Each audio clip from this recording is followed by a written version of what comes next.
Yeah, today is one of these really fun days, guys, where, today's one of those really fun days where we're just casting yesterday's replays, so we really get to just kind of come through and kind of just chill and just do it as we wish. So I'm trying to figure out what the first match is based on the timestamp of the replay. So I'm pretty sure our first match is going to be Ellie barking. I think our first match is actually going to be... So, in theory, the first match we have replays for is Byun versus Xiao Shay, which is, like, basically Byun versus one of the casters. So, we'll skip that one. And then I think our first match is actually going to be Rogue against Kyo, which is actually kind of a cool match. So, these are all the replays that I just got sent in what's called... What is essentially the official replay pack, basically. So, I don't know what games there are in here. I've actually not looked at all. I clicked on a couple quickly to see some names, to roughly see who we might be casting to make a YouTube title. I saw Clem, herO, and Solo. So there's going to be some Clem, herO, and Solo games. I've got no idea if that's like a... I have no idea what round any of these games are in. So we're basically going to work our way through until we have like 4 series left, I guess, ish. And then I'll be able to tell it to the semifinals, maybe. We'll just cast a couple rounds initially, and then we'll go from there. I'm not sure where the semifinal starts. We'll just start casting. We're just going to start casting. That's the TLDR of this whole situation. We're just going to start casting, basically. But yeah, the premise of this scenario is very much so the case that... so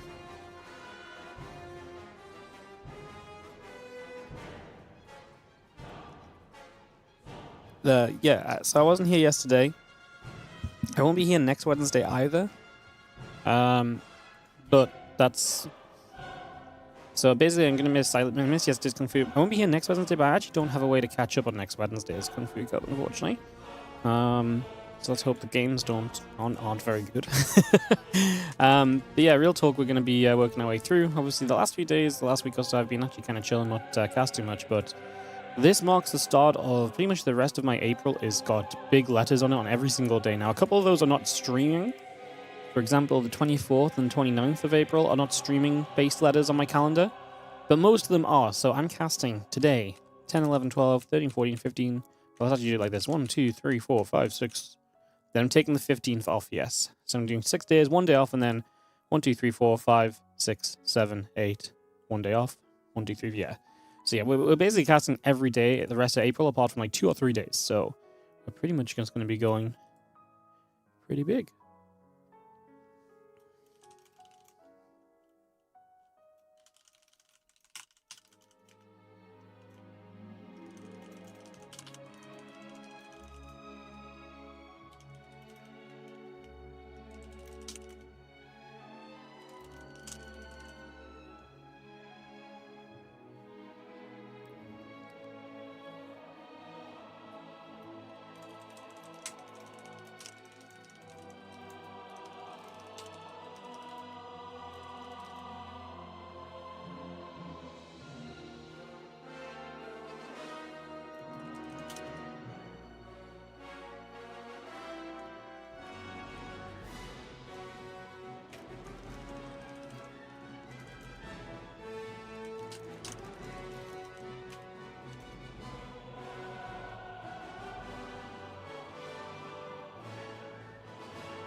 Alright, yeah, give me 1 second, guys.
Alright, yeah, so let's start off with Rogue vs. Q, guys. So I was just sorting a couple things out, letting the YouTube get turned on and make sure everything was working.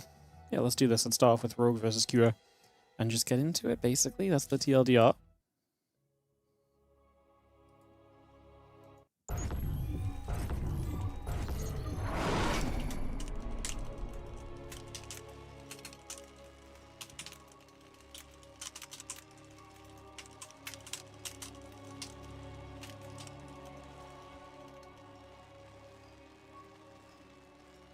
Let's do it. Oh, the only thing I need to do is I need to find a observer. 1 second. Who's in here? Even better. Perfect. All right, best of 3 TVZ from yesterday's Kung Fu Cup. So we're going to run through pretty much the whole event from the eyes of the mainstream. So these replays are from the mainstream, which means that they sometimes focus like Chinese players, but not a lot of Chinese players. Like, you know, that's why they did the Chinese caster in round 1 against Beyond. We'll skip that. Otherwise, they generally, you know, cast a lot of very good games, basically. So that's what we're going to dive ourselves into and have a little look to see what's going to be happening and all of that kind of funsies as well. So yeah, this on the way up. Hatchery coming down. I probably need to just quickly put the health bars on. Apologies, guys. And yeah, we kick into this. So yeah, basically just didn't have anything to stream today. Realized I was going to miss Kung Fu Cup yesterday. I was like, you know what? We could do Kung Fu Cup replays. And then tomorrow, Saturday, Sunday, WardiTV Team League playoffs. Monday, WardiTV Mondays. And then next week, we start the WardiTV Team Liquid Map Contest Tournament, which is always a ton of fun. So looking forward to that as well. Hopefully you guys are too. I'm just going to be seeing the SCVs popping out and getting into the mineral line and actually going to see a little bit of what they're getting up to for the next few moments. Back in the SCV building, hatch, gas, and pool continue to go into place just for now. Again, we bring a lot of that up into play right here. I'm just going to be seeing that Overlord still moving across as well. Yeah, hatch, gas, pool. Continue to build. A couple of dronies will come about right now. And again, just going to be seeing the Reaper in the orbital, the command center too. All of that continue to come about at the moment. Just going to see that SCV still heading down through to the bottom right side of the map. Try to see what else we can get up to here for a few moments. A couple of Queenslings, the drone, coming about as well. Reaper, the command center, SCV in the depot, all of that building. We just have SCV going to patrol out the front of this natural expansion, so just sitting itself there and waiting for the opportunity to maybe make something happen as the Reaper comes across the map as well. So looking to get a bit of a push into that natural expansion here, and Q looking to get some initial info on the go and figure out what's going on. A couple of shout-outs then as we get underway. Thank you so much, Jin Kamui, for the 11-month resub on the Prime. Appreciate that. And Fish, thank you so much for the 34-month resub as well. WardiTV Thursdays where we revisit Wednesdays. Yeah. Look, I'm not making a habit out of this. Yeah, last week we had the power go out on the Wednesday, so we had to come back and finish it up. And then this week I had something booked up for yesterday, so I had to go do that. And then obviously we come back and, yeah, I had to go do that. And then we come back, and then today's a whole new day. And I was like, you know what, why not just go and cast some Kung Fu Cup from yesterday? Because people actually really enjoyed yesterday's Kung Fu Cup, last week's Kung Fu Cup kind of catch-up cast. So I thought, you know what, why not? Let's just send it, because we can do. You know, we are capable of doing that. I have that power. I have a lot of power. I can kind of do what I want on my stream, actually, which is, you know, kind of crazy. But when they give you the replays, you know what they say, when life gives you replays, cast StarCraft. So yeah, just really living by that tale as old as time. And there's a couple of drones. I'm moving out. Are we going to double expand here? No, just one of those for a Rotron. I was going to say double expand's kind of crazy. It doesn't have that many minerals, but yeah, just I was seeing that drone going off to the left side. It's like, that's also a weird place to take a base. And it was just for Rotron at the front. And you are going to be seeing Rotron, Lair, and the hatchery coming down. So you are going to be seeing Rogue taking a bit of a roach-focused approach here early. And obviously that 2-base Lair essentially kind of setting up at first.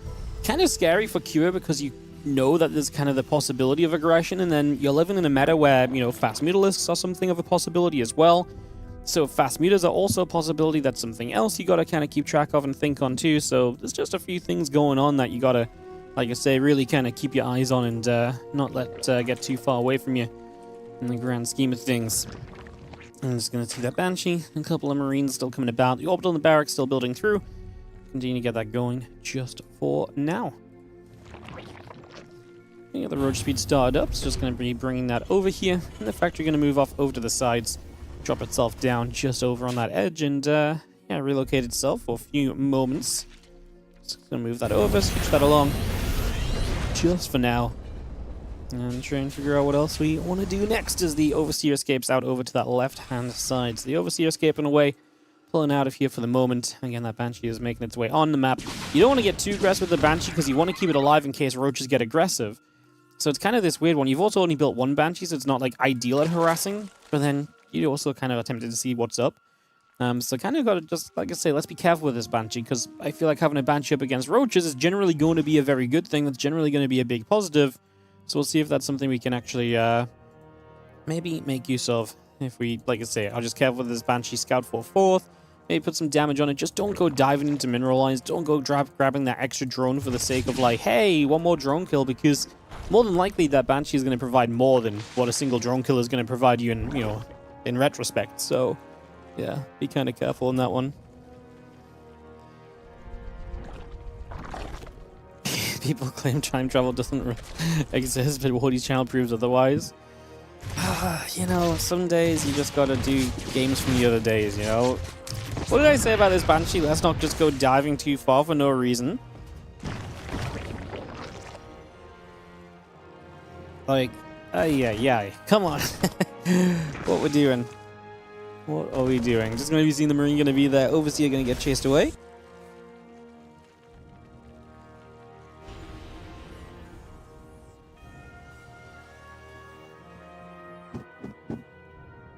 Just going to have ourselves a couple of medivacs then still boosting back over to that right-hand side. We do have a missile turret coming up. 1-1 upgrade, stim pack. All of that continue to build through as well.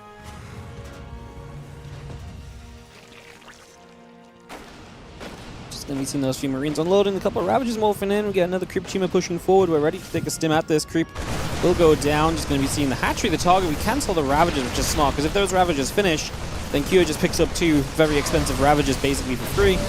Get the cancel on this hatchery. That's annoying for Rogue because that's his 4th base, so kind of a necessary one, right? As the Terran is already up on 3 bases, you want to be taking that base lead as a Zerg. It's not just your economy, it's also your production, right? That's one less hatchery to produce from.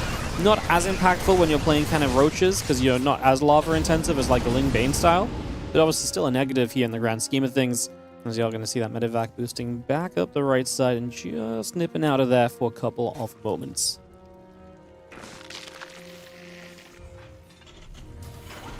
1-1 upgrades coming through. Combat shield. That's going to be finishing shortly. Factory on the way. Bane Nest Hive. And some other bits and pieces as well. We just see the switch in toward Ling Bane essentially to kind of follow up from this roach opening. And you're essentially going to end up on Ling Bane Ravager Infested for the most part. So we'll see if that's something that Rogue can then hang on to this game with as a couple units get some shots off. The Marines get cleaned out. And 2 medevacs escape back up the right-hand side. Just going to relocate themselves. So again, we keep on moving over there. Yeah, a couple extractors coming online, the hatchery coming through, combat shield building, and just seeing where this game goes with combat shield actually completed, not building, sorry. So, I mean, with Hive finishing and melee upgrades coming in by Expectant and Ultra Cavern, obviously you could maybe look towards some spellcasters. We already got Infestors. Do we need Vipers here? Well, there are a few tanks out. There are 3 siege tanks out right now, so maybe that would be something fairly reasonable. It's going to be having the medevacs boosting back over to the sides once again. Away they go. And again, that command's only going to be down here in the next couple of moments.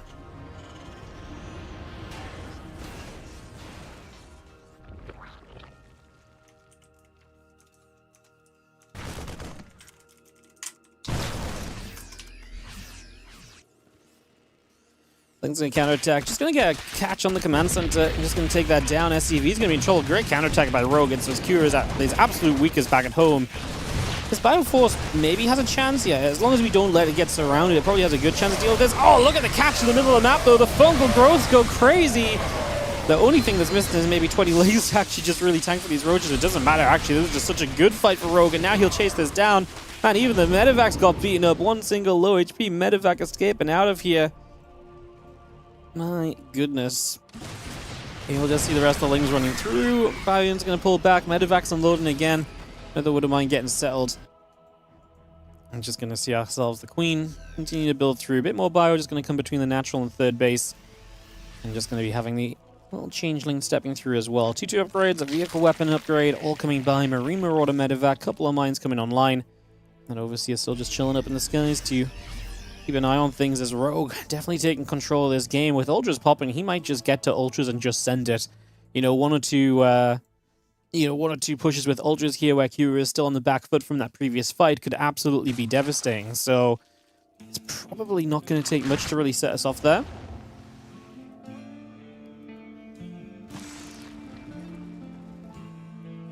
Bio gathering the medevacs overhead. The banelings going to start getting crushed as a couple of them begin to go down. So a couple of Banes getting knocked off. Again, the ultras, the adrenal glands, the chitinous plane all coming through. Just going to see those extra lings coming about. The Banes going to smash into the Marauders once more. Just going to be seeing these units still chasing up. Wouldn't mind, bam, onto a few Zerglings. See that Bioforce still trying to trade out. Just going to see the Ultras still stepping through. Bang, bang. Couple more of those Ultras getting hit.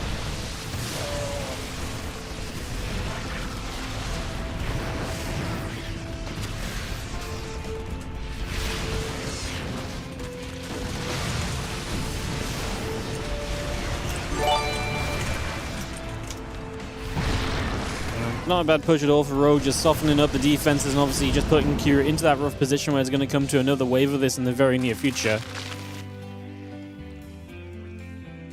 Medevac back into the center. I'm just going to keep moving through.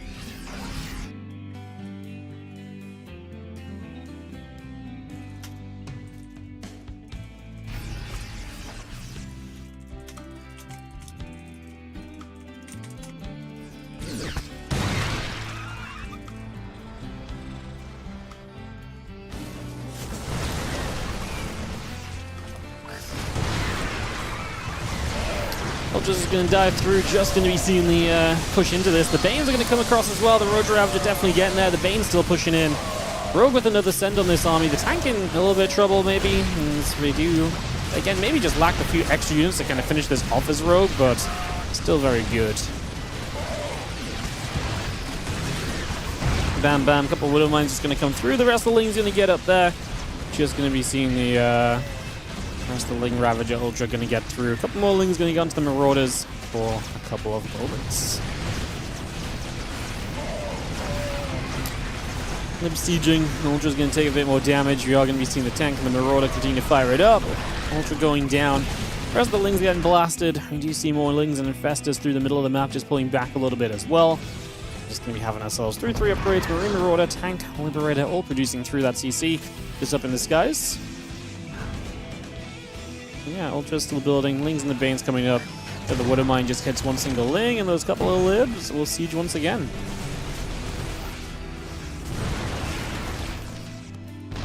Cool. One Infestor getting caught right there. The Ling's going to keep jumping forward. Ultras are pushing through as well. The Widow Mine shot. Ultra getting blasted. The Banes are still chasing. Banes just keep rolling through. I'm just going to see the Ultra's just going to keep jumping on this, and you know, a couple of Liberators putting damage on the Lings is obviously not going to get it done either.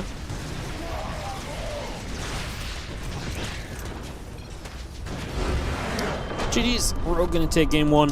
And that's going to be the opening map for him in this best of 3 series in the early rounds. Like I say, I'm not sure which round this actually is. I don't know how many players are. Round of 16, round of 32, thereabouts. It's the second match they casted, so it just depends how many signups they had. But yeah, we'll run into a game 2 here in a couple moments. I do have to run ads quickly though, guys, just to start of the day, get that rolling. What's up, DJ Crispy? How you doing, mate? Thank you so much for the 28-month resub on the Prime.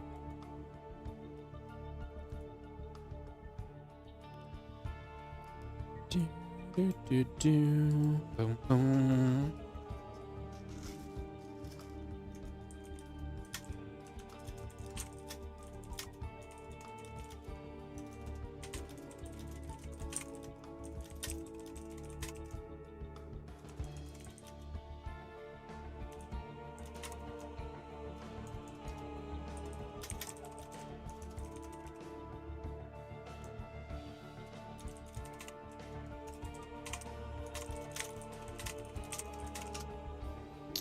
Cool. All right. We'll jump into game 2 in a couple moments, guys. Just let me get a couple things sorted.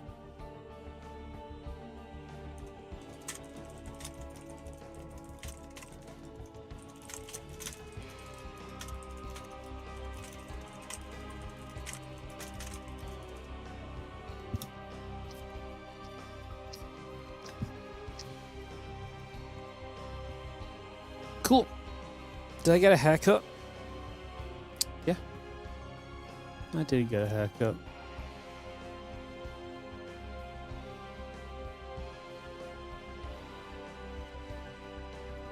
Cool. Where are we at? 1 minute 40. Give it another 20-30 seconds and we can kick off.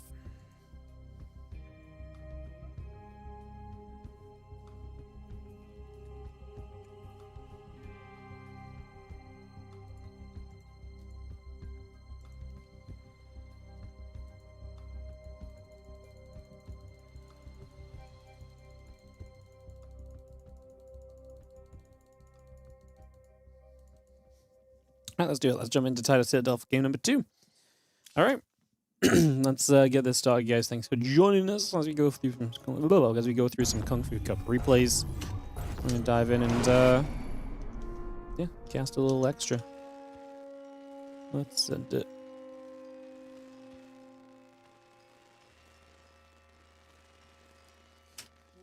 On the top left-hand side, our red Terran player here from Team Liquid is Cure.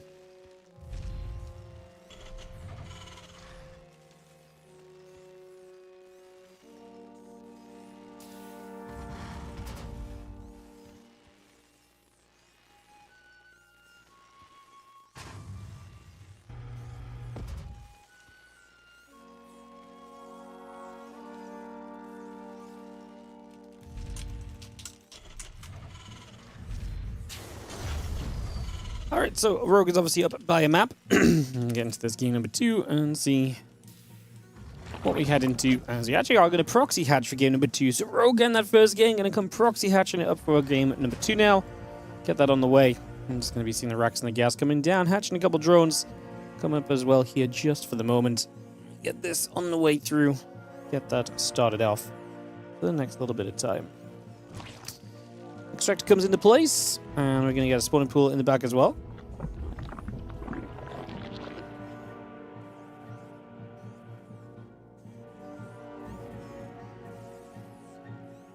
And barracks is about to be done. The SCV coming through, hatch gas and pool building, the extra couple of drones coming online as well. And you get that into place. So we're going to throw a bunker down onto the low ground. The hatchery will be there. I'm just going to be seeing the SCVs across up to try and accompany this, or maybe actually just get a scout on how aggressive this is going to be from Rogue. Some info across the map may not be a bad thing as we get underway.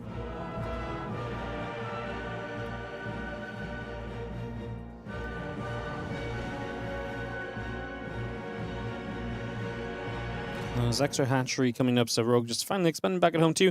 He's not super aggressive on this hatchery on the other side of the map, right? Like, he's going to make a few lings, he lets the hatchery finish, but he's not really committing to doing damage from that hatchery or anything along those lines, it feels like, so I'm not going to do too much there. I'm just going to be seeing the Queen. Still building through, the lings coming out, hatchery is halfway done.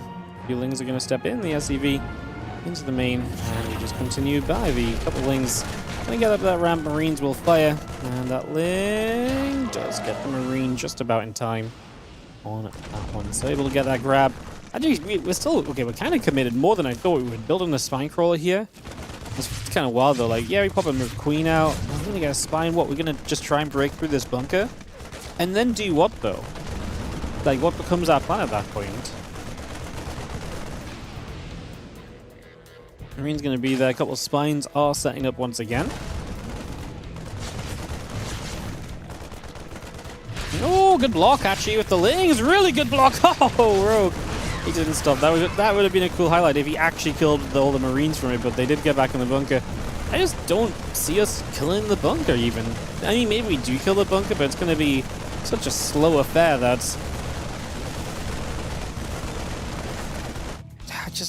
I don't know. I just don't see it being all that great. I mean, put some damage on it, second spine will move up, more SCVs pulled down, so yeah. We're just going to be fine, right? The lings are going to commit. I actually think Rogue just... Obviously now he's sending it, right? He's going to get ling speed, he does catch a few Marines, the lings can wrap around the bunker too, but we gotta go for some damage here. Like, we gotta send this and get rid of this bunker, because otherwise we ain't doing anything. So yeah, we're just going to have to dive the bunker. SCVs will come off the bunker momentarily. We should target fire the SCVs, I think. Because the repair that it's being provided there is massive. As we are going to save the hatchery as Rogue. So the hatchery stays up. He's going to push the spines further forward. And then he just needs some high ground vision to be able to shoot those spines up to the high ground. The lings can obviously provide it initially.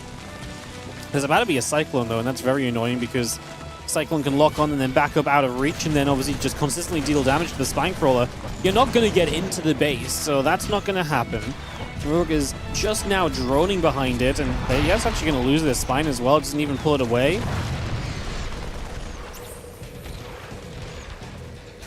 Pushed a little further.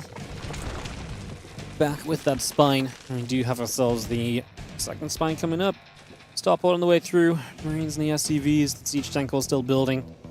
Just gonna get that Starport completed in the next couple of moments. Bring that across. And just get that ready to drop down into the front here potentially as that tank pops. Pulls off to the side. Barracks is gonna pull back. The factory moves over to the reactor.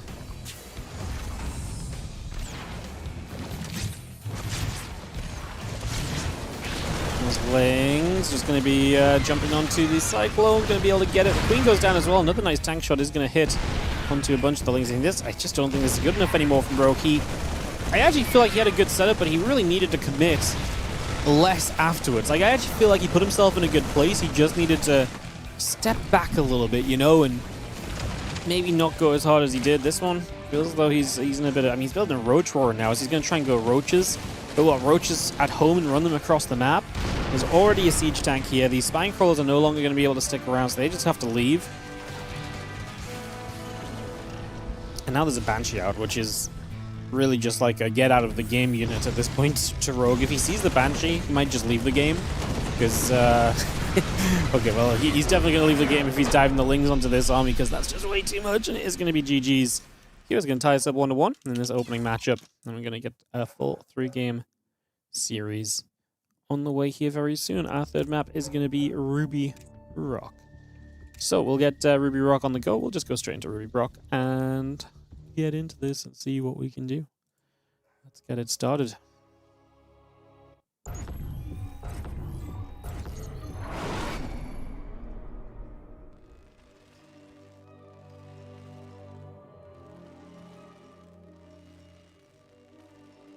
Cool. Let's send it, as we just have in the top left-hand side. The Red Terran player bringing it back by a game is going to be Cure, and he's up against Rogue, the Blue Zerg in the bottom right corner. As we immediately go with a... Apparently everyone joined this game. There we go. Find my observer. As we immediately go with the drone onto the map against Rogue. I mean, Zergs in general have actually been loving these proxy hatches lately. They've been using them quite a lot against the Terran players. They've been pretty popular, so kind of fun to see the proxy hatches getting so much love. Definitely getting some fun in there as the drone moves to that upper left-hand side. Just initially get into position. Racks and the gas coming through. SV coming by, and there is the hatchery just blocking up on the natural expansion for these next few moments. So, on a little bit of a blockade in there. Hatch going online, a couple of drones coming over.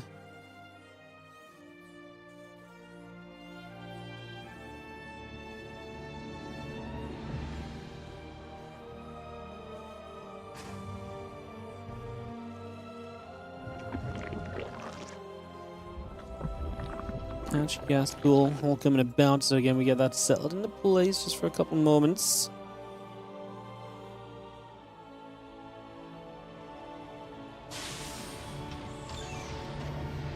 STV coming across, going to pass the mineral lines for a couple seconds, going to throw the bunker down. Going to put this into place here for a few moments, get that on the way.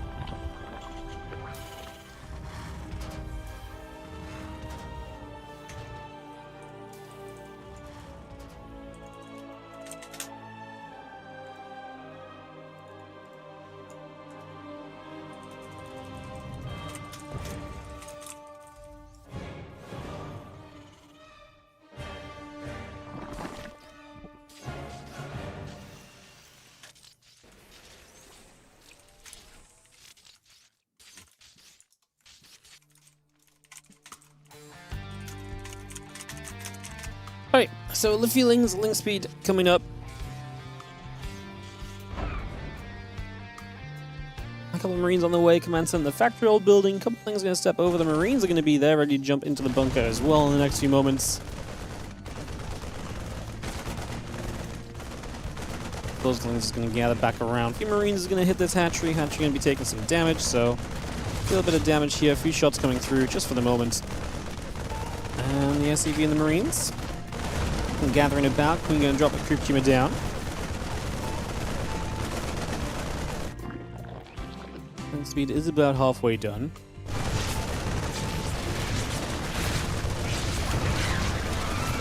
Just going to see those lings going to wrap around. So this bunker's going to fall. We are going to have a few Marines left. We've got 6 Marines in total. So the bunker falls, but the ling count obviously goes down. We're about to have the rotor on. Ling speed soon. This hatchery's still hurting.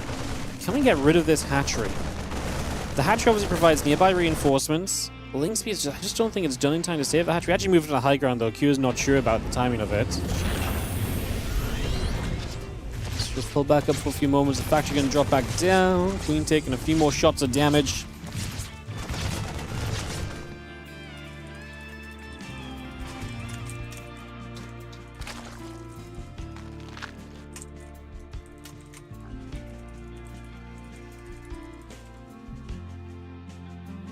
And Cyclone's Marines gather. Just gonna see the refinery popping through. Still got the Ravager and the Lings coming about. A few more Marines popping as well in the next few moments as we have those 6 Marines gathering on in.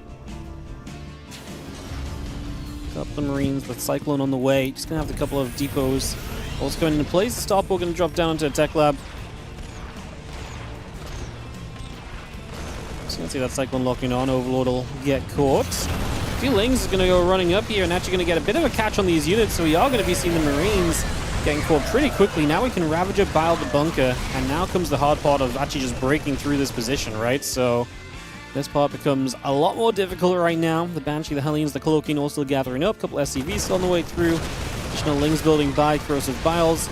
Keep going towards that depot there. Just going to commit to this. Oh, we're so close to getting rid of the bunker, but it's not quite enough. The damage is missing just by the tiniest amount right there, unfortunately. We're not going to be seeing our few Lings gather about, and obviously you got another round of those ready to go. Banshee Hellion still setting up. Cloaking on the way. The SCVs and the barracks coming through as well. Out of Tech Lab on into the mix.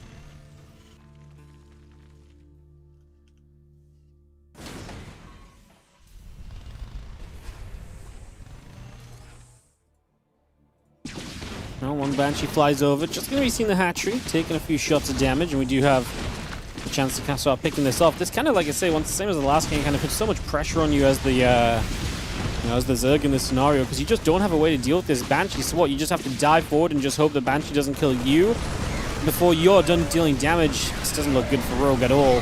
This looks rather troubling, as the fact as all of these Lings go down. This Banshee is going to turn onto the Queen. Queen goes down, and now the Ravagers have to turn away. And this was obviously just a dive from Rogue, where he really felt like he could maybe send something. That's just not going to work out for him in the end. The Ravagers, the Roach still gathering. A few more spores coming through. Depots, drones on the way. And just having our creep team is still building up as well. Banshee going to go after those couple of Ravagers still. Going to keep chasing over that left side. Just building a bunch of spores, which, yeah, is one way to deal with the Banshees, obviously. Kira is paying attention, right? Not really. I love the insta-cloak, like, maybe I can save with a cloak. So, yeah, Rogue can maybe deal with the Banshees, but even if you deal with the Banshees, I'm not really worried, because we're on our way to Stim. Rogue's not pushing up into your main base any soon.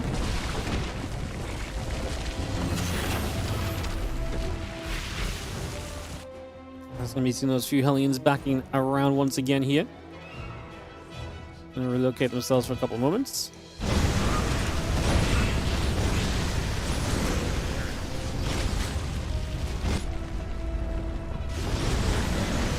Have the Hellions just getting in alone. They're just going to kill so many drones. That might just be enough.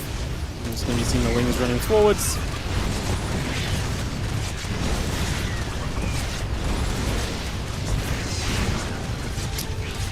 $22 dead drones. Pretty darn decent. I mean, Rogue was not exactly on a killer economy anyways. Now he's on 7 workers and a dream. CVs just wrap around the bunker. Stimpak's still about to be done. I mean, there's no way you win this Rogue. This one is done, dusted, wrapped up, and being sent on through to the next matchup, I believe. Don't really get the proxy hatch builds. They're quite powerful. They throw the Terrans off. I do think we're getting to a stage, though, where the Terrans are figuring out what to do against them better. At first, there was always this case of like, well, if they don't quite know what's going on and stuff like this, then, you know, they don't react properly, then it can be very punishing. And it still can be, and we see them actually still see a fair amount of success, but I do think as Terrans figure out more and you get forced in these scenarios where it's like, well, I gotta kill him now. Does that ever end well? Yeah, not really, right? Like, it's a pretty miserable outcome in the general grand scheme of things. Alright, so there's like an hour gap between the replays on from the Asia and from the NA section. So I think we're going to go over here. Yeah, this seems like where we want to be. So it looks as though the next matchup is going to be Clem versus Solar. So like I say, I'm not really sure what the dealio is in terms of like what round of the tournament we're on or so. So I don't really know much about that. But what I do know is that we've got Clem Solar coming up. Maybe I just take a quick peek at the Wikipedia and cover my screen a bit. Maybe we can just have a little peek to figure out what round we're in. Clem trigger, so it must be the round after this. So it's a round of Clem Solar, round of 8. Okay, so Clem Solar, so we're in the round of 8 already, basically. So I guess herO is probably around a 16. And I guess this is going to be a Clem Solar round of 8.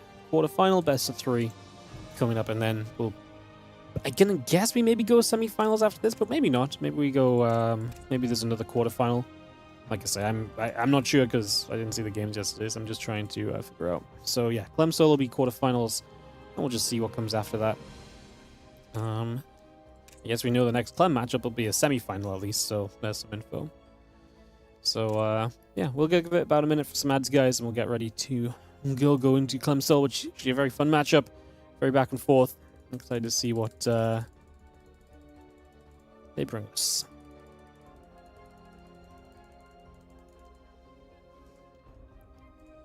Very excited indeed.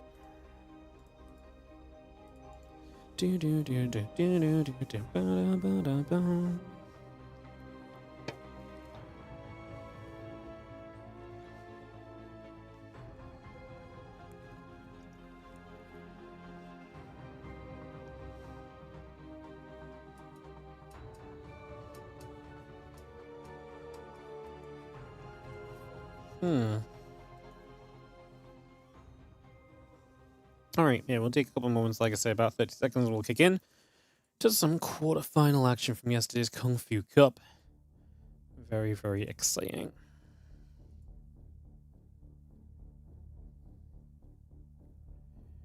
Boom, boom, boom, boom, boom.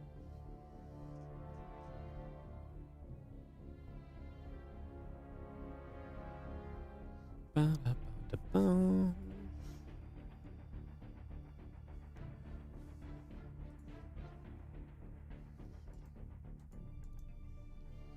Let's do it. It's always awkward when you got like replays because I'm like, I could start this at any moment, but like usually like we just have natural downtime between games because people join lobbies or players AFK or players are vetoing, right? Or I have to actually find a match, so the ads typically already play. So it was really awkward when you do replays. It's like, well, I need to run the ads, but I don't really have anything going on to talk you guys through because it's not like I'm waiting for something or whatever. I'm literally just waiting for the point where I'm like, well, actually, I feel like we can send this now. So a little awkward. As we kick into game 1 of this best of 3, top right-hand corner, the blue Zerg player is going to be Solar. Takes on the red Terran in the bottom corner of the map. It is going to be Team Liquid's Clem. I'm trying to find that Indie. Oh, it's Indie. Perfect. All right, we're on the Indie cam then for game number 1 of this best of 3. Get this started off and see where we go. See what we're gonna do.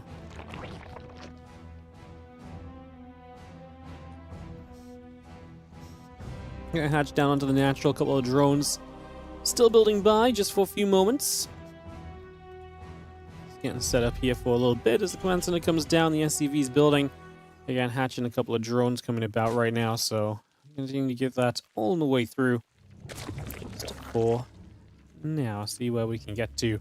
See how things are gonna go as the extraction from the pool come into place. A hatch gas pool all coming online. The drone is getting built.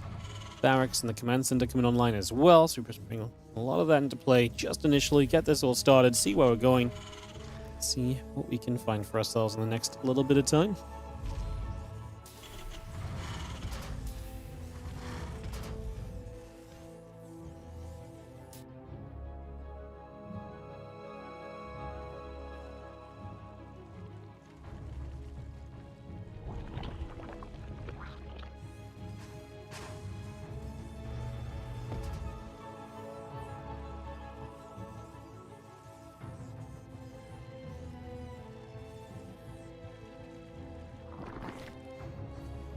Swimming pool about to be done. The command center in the barracks still building by, so pretty standard stuff initially. Obviously, Mothership, pretty big map. These guys can definitely play some long games on this one. You have a lot of that kind of depth to kind of move across to kind of get into your opponent's bases, and you have a very consolidated setup that can expand, in this case, through to the upper left-hand side and take a lot of bases there. The Terran can sit on a very comfortable kind of centralized 5-base setup, which is a very strong place to play from and lets them basically access the later stage of the game very early if they want to. So that's why this map trends toward kind of that more kind of not necessarily defense, but more macro kind of oriented games. You can still see players being aggressive and pushing forward, but there generally is a sense of, the general idea of this map is that it is just big. It is a big map. It works as a 3-player map because of its size, but that size does kind of add into the fact of, hey, we typically see a lot of macro kind of games on it. So it's a factor. As this factory finishes up, it's going to swap a doodle-doo over to the barracks here. It's going to drop down on that reactor in these next few moments as well. It's just going to get that on the way. Factory drops onto the reactor. Barracks moves across and it goes to place the tech lab in the next few moments as well. So we get that on the go. Also, just continue to bring this up for the next little bit of time. Just bringing a lot of this into play right here. A couple of SCVs going to go back and forth with each other. Just going to be seeing the command center coming by and online. Starport coming up. A couple of Hellions coming through. And yeah, link speed, drones, overlords. All of these little bits and pieces just continue to get building. At this current point in time, the couple of Hellions will make their way across up towards the top, so they're going to make their way out in that direction as well. So across we go for that one for a few more moments. Continue to go to the top.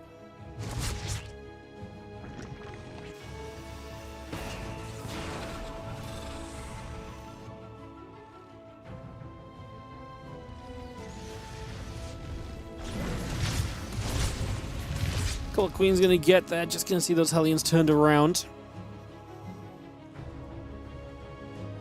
Banshee Hellions, the cloaking coming through. Just gonna see the couple of Queenslings and drones still building as well. The Overlord production continues also. Queen is gonna step over there. The Hellions in position, just getting turned away. And again, the cloaking coming up on the Banshee for the next few moments. Also, those Hellions continue to come about. Banshee, cloaking, stim, all of that, like I say, building in right here for the moment.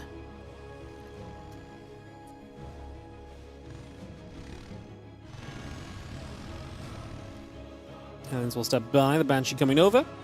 And it's going to be seen again, Banshee in the Marine. In production, cloaking coming up. A couple of barracks still coming through at that reactor on as well. Well, Hellions are going to look for a little bit of a poke in potentially here as Clem, figuring out just what he might be able to find for himself in these next few moments as well.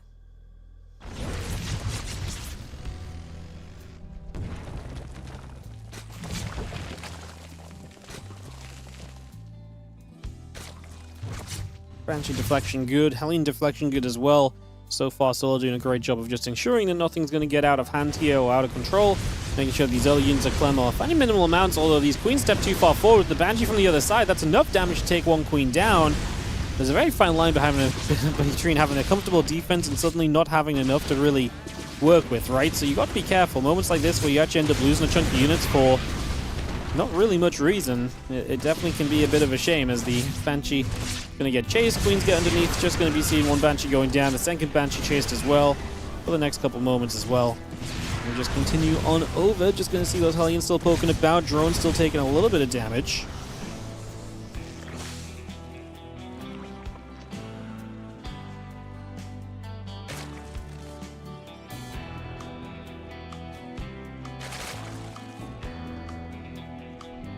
We have the bench that's going to pull back around, still looking for more opportunity to try and get a little extra done.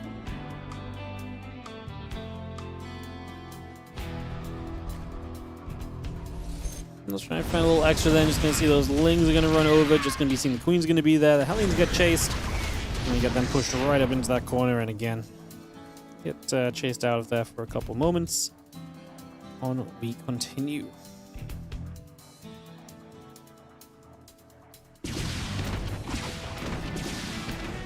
Banshee going to shoot. Hatchery will take some damage. The Lings and the Queen's going to step forward. Gathering into the center. The Queen's going to get there to push that Banshee away over to the left-hand side. The extra Hydra's coming through. +1 missiles, +1 carapace, groove spines. All of this still building into place just over the next few moments. So again, we get a lot of that building up. And on the way here for the next little while, Marines, tank, and the Banshee Still just pressing on through. And again, 1-1 upgrades, combat shield. A lot of this just building into place for the next little bit of time. Queens, Hydra's gathering about. Just going to see one siege tank already taking some damage. Medivacs will take a few shots as well. A couple more creep tumors just going to stretch further forward. And again, the Baneling Nest about to complete. The couple hatcheries still coming through. Hydras, Missile Carapace upgrades, the Baneling Speed, the Muscular Augments. Again, all these bits and pieces coming online at the moment right there. Marines in that tank just going to step through, and that creep spread going to start getting pushed back the other direction as well. It's just going to clean a lot of this out. Marine step forward, the creep going down, the Overlord gets cleaned up as well. So again, we pick a lot of that off straight away. And now just going to be seeing the Marine tank pulling back to the center, Medivac still nearby, and that Banshee going to hit that hatchery.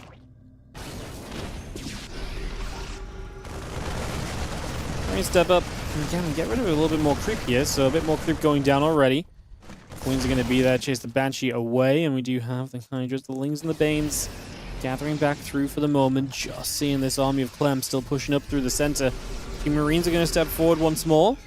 Away they go, and we've got a lot of units here from Solar ready to fight this, but the supply is in Clem's favor, especially army supply is in his favor.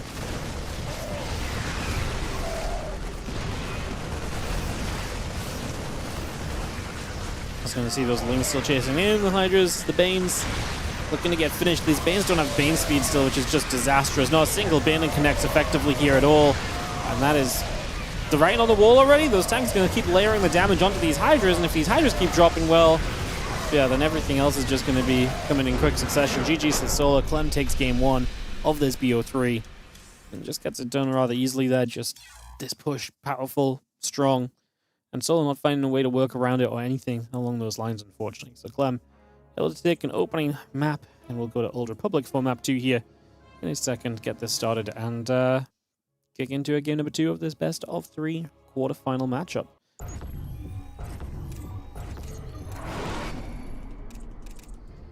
Alrighty, let's go game number 2. As we have in the top right-hand side, the Blue Zerg player who will be down by a map. Solar is taking on the Red Terran in the bottom left corner of the map. From Team Liquid, we've got Clem.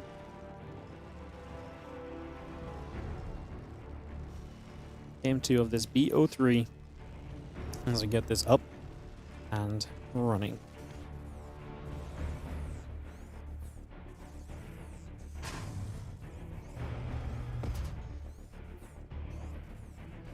Alright, Depot, I'm going to finish up on the low ground to suggest some low ground barracks. More than likely is going to be a Reaper-based opening from Clem, although we have seen some Marine kind of focused openers. Don't think the Marine focused opener works here on Old Republic, but too long of a map to run across with just Marines.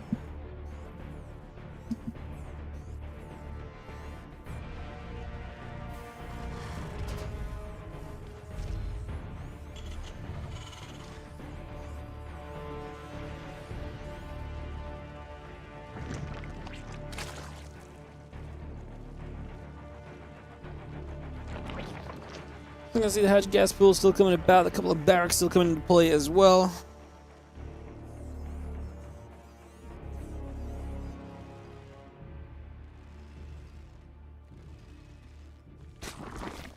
As we're gonna see the Reaper in the barracks, and the Orb will continue to come through, so again we get that set just for a little bit right now.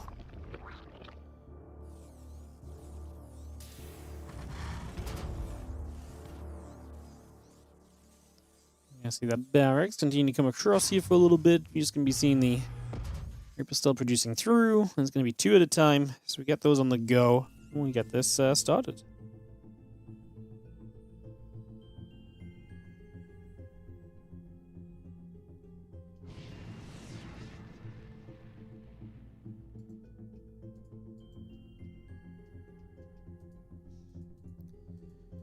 Seeing the Reaper pulling back over to the side. It's just going to be having again a couple of Reapers on the way. Commencing the SDV building as well. Ling speed, Lings, and Queens continue to produce through for the moment. So again, we bring a lot of that up. Reaper's going to shoot a few Lings, and the drone's going to come across as well. Just going to go fight, fight, fight.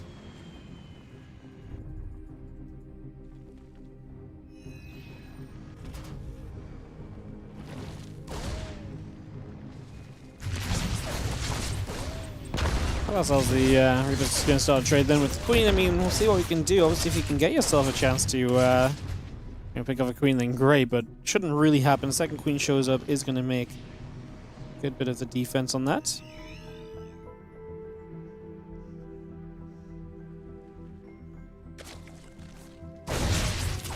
Third Reaper shows up there as well, so we get that settled.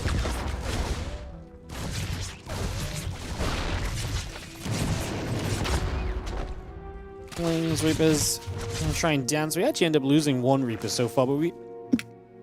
Sorry, bless me. Sudden sneeze.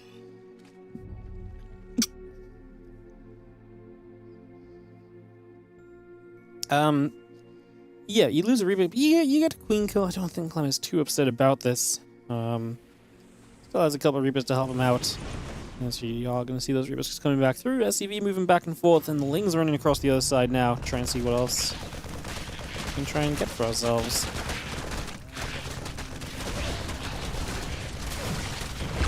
Just going to have the Tech Lab is in some trouble, so maybe we lose a Tech Lab. Maybe that's going to delay us, our ability to kind of get into a Stim Pack or so.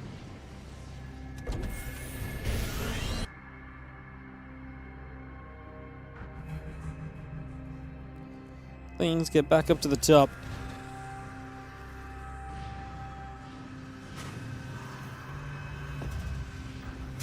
Okay, Queen's drone setting up, hatch about to be done. The Evo chamber coming up as well.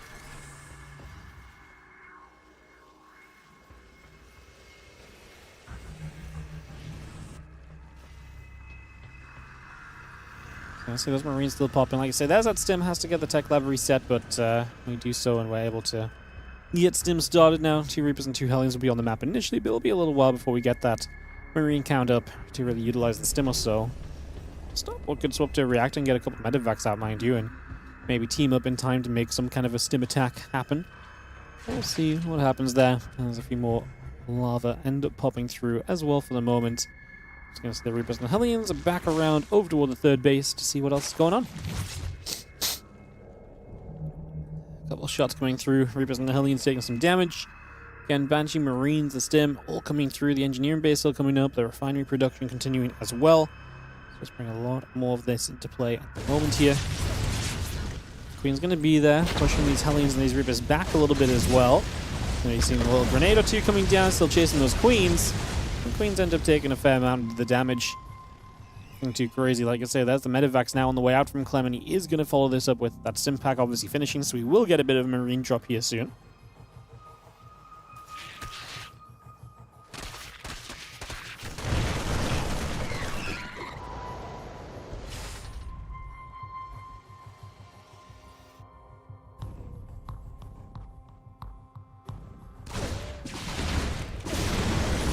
We've seen the Hellions, the Reapers, going to get through. A couple more Zerglings going to get grabbed. And we are going to be seeing the Banshee up in the skies. The Marines continue to push through as well.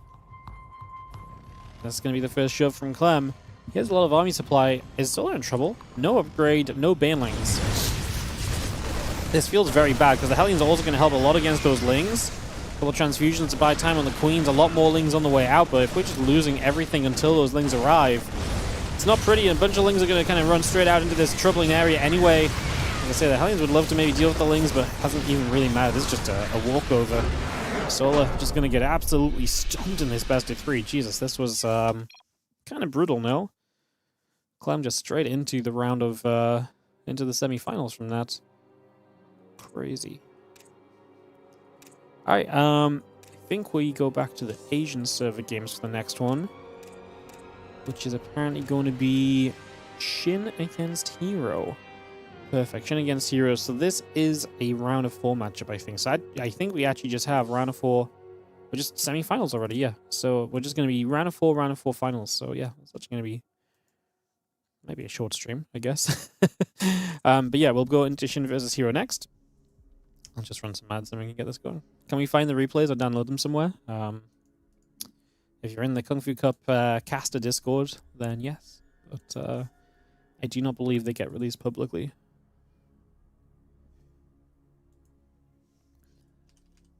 I do not believe.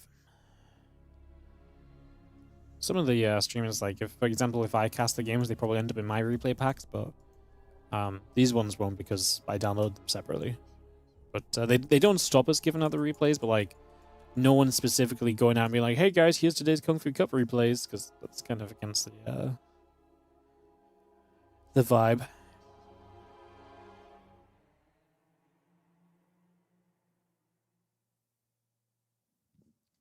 Do do do do do do do do boom boom boom boom.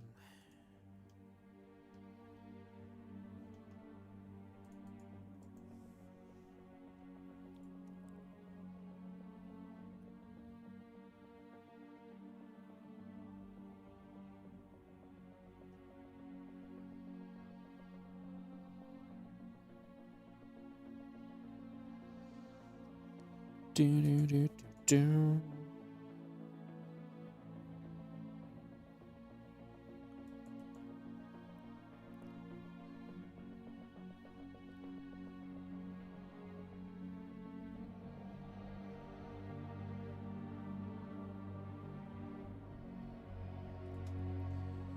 Alright, minute 30. Perfect. Let's go into Shin versus herO then, guys.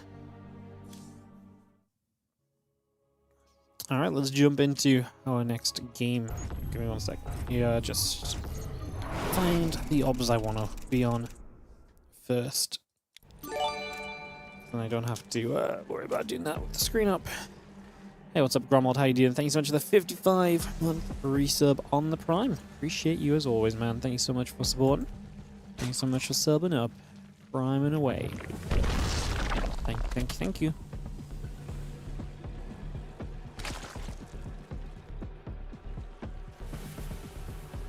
Game 1 of this best of 3, as we are starting in the top right side with the blue Zerg player, and this is going to be Shin. And he of course takes on the red rose on the bottom right side of the map, herO, as we go into this Kung Fu Cup semi-final. See what we do. See what happens, see what Shin has in store for us against herO. I think that's a difficult matchup for Shin. herO generally has had his number, typically.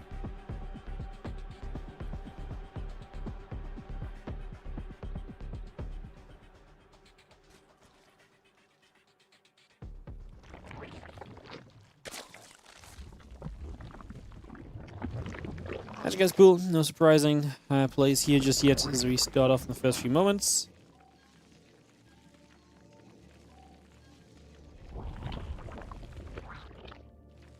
I'm just going to be seeing our probe obviously scouting as well to see a little bit of what's up, trying to see what's going on. First few moments here, just getting that underway.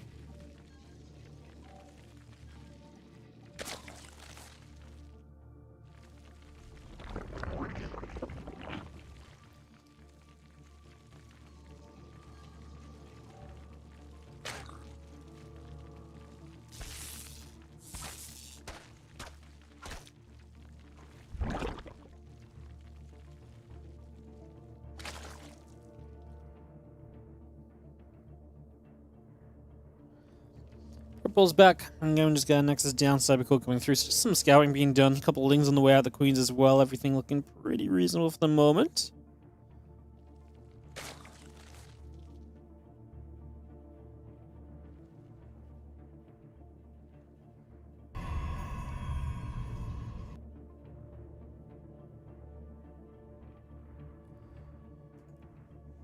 Couple lings going to get after that. Probe is going to get chased for a couple moments, so move that through. Get that on the way.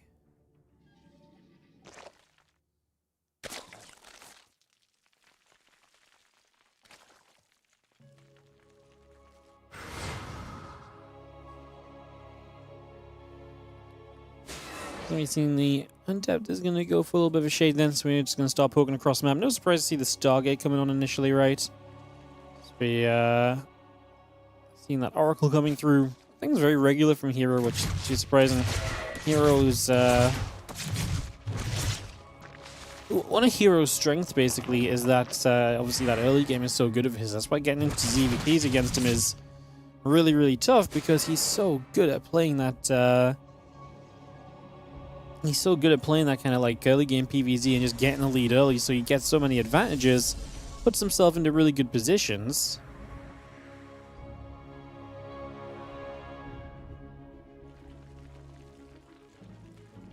That's, I think, is going to be the first challenge of Shin in this match, as it so often is for any against herO. Just let's see the 5 to 10 minute mark without having taken a whole bunch of damage from these oracles.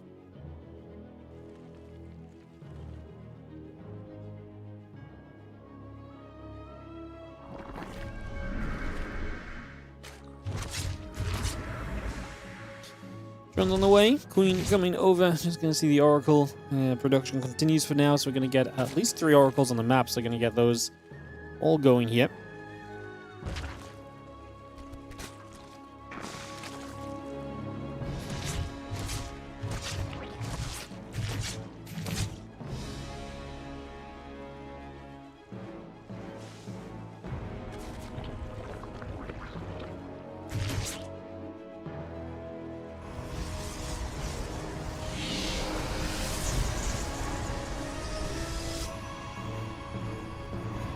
Gonna see that next is coming through then, so we get that on the go. Just gonna be bringing ourselves the extra couple of gates. The Forge and the Twilight Council. This really has been the the gold standard of ZVP right now. We're gonna see a melee upgrade from Shin, so it's getting some options made. He puts this hatchery in the wall. How many times are we gonna see Zergston do this hatchery in the wall business? It's actually becoming so popular lately. It's kind of crazy. The oracles fly through, they get some creep. And play a bit of cleanup as we do see them pulling off over to the sides. So Overlord over in this base is going to get picked away at as well and slowly chipped at. And hence chased away. So that also gets chucked on out of here for the moment. Again, blinking the +1 attack upgrade coming through. The melee upgrade coming about. The drones coming over. Flare, the hatcheries, and the extractors continue to produce at the moment as you just have the oracles coming across once again. And yeah, that +1 and that blink continue to come through. The Temple Archives coming online once more. Continue to bring that into place. And yeah, herO gets the blink upgrade building for now. Those things are going to get back down to the bottom.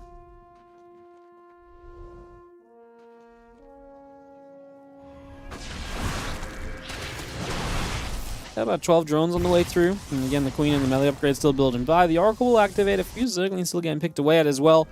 And again, those couple Oracles still just chilling up in the skies. Temple Archives building through. The battery and the cannon building on up. The oracles will step back over once again. Now the few Zerglings are going to head down to the bottom.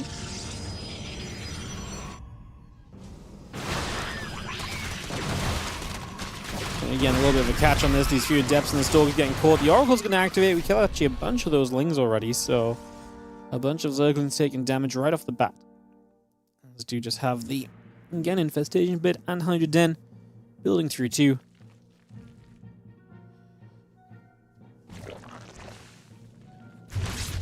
It's kind of stacking up into a bit of a longer game here, right? Storm on the way, Blink the +1 coming by, those extra gates coming up as well. Robo facility producing. Get a few queens just stepping a bit far forward from Shin, but he's not set up to be aggressively walking those queens either. He's going to set up more for the future now. Look, then on the way. Just like I say, building a bit more into everything else here. As we continue through, a couple of shots. Again, help chase those lings out of there and just try and keep them away from this for the most part. The more we can do that, the happier we're going to turn out to be as Storm and the Charge both continuing to play. The Queens and the Hydra show up. Oracles getting punched back pretty much immediately on those, so just going to chase that away for a few moments. And yeah, the Queen going to get that to keep chasing back as well. Queen's running all the way around that left-hand side, trying to figure out what else is going on.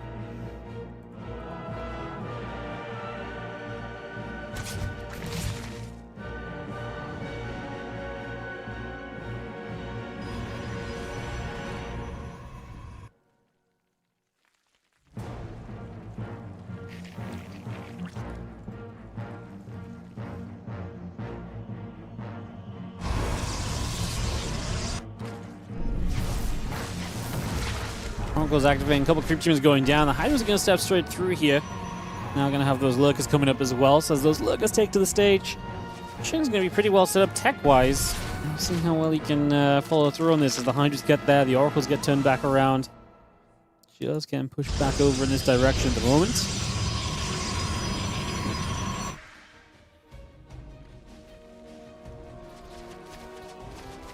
Lurker's going to take some steps forward. Just going to get burrowed up toward the center here. Another little revelation coming down. A few more Lurkers stepping through. Fleet Beacon, Stargate number 2 here, ready for the later stages because, well, he's up against the Lurkers now, and he's made no intention to kind of end this game at any point before now. So, we can get those Lurkers out and get this rumbling as the High Templars step through the center as well. herO gathering everything. Cannon shot's going to go down. Those Lings trying to bust forward, but the Immortals and the Warlock are going to say no, no, no. That's not going to be allowed to happen, so no fortunes there. It's kind of tough in Old Republic. If you're not going to go for a full kind of push at the front in the middle base, hitting the other base with run-bys and so on is going to be extremely difficult. So you are kind of just allowing this game to kind of go longer here as Shin without doing much. Gets the Oracles, great catch.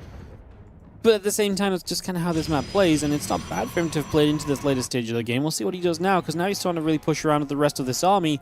This is where Shin truly gets the opportunity to maybe make some things happen with this later game army before herO is, you know, even better set up to deal with it, right? Like, herO's supply is not fully maxed out just yet, so this is one of Shin's better times to start trading before herO is able to fully max out. Can make a big, big difference. Almost onto those Hydras, just going to be seeing the Adept still trying to step through. The Zealots are going to move up top as well. Lurker still firing the cannon. Taking a few more hits. Just going to be seeing the Tempest now taking some hits as well. Lings and Hydras pushing through there. Just going to be seeing these Archons getting jumped on. And those Lings and those Hydras all still gathering up together. So again, we bring that all through. Just going to be seeing one more Storm. We've cleaned out a good amount on the ground, but there's still the Tempest up in the skies, and these Lurkers are currently looking unprotected. A few Lings run in, they're going to buy you a couple of seconds, if that. I'm not even sure if they bought you a couple of seconds. This Lurker count keeps on dropping, and Shin loses a lot. Still just kind of running a few units in at a time right now, but just not really getting anywhere. He's killed about, well, he killed now 9 probes. Still not exactly ideal. He threw a lot of units into this, and he just did not really succeed in the slightest. Templar's going to finish, Zealots are going to finish, Mothership and the +3 attack upgrade still coming through. 12 additional Hydras on the way. I'm just going to be seeing the Tempest and the Archons continue to set up as well. The Zealots continue over. Can take a chance to run out those Lurkers once more.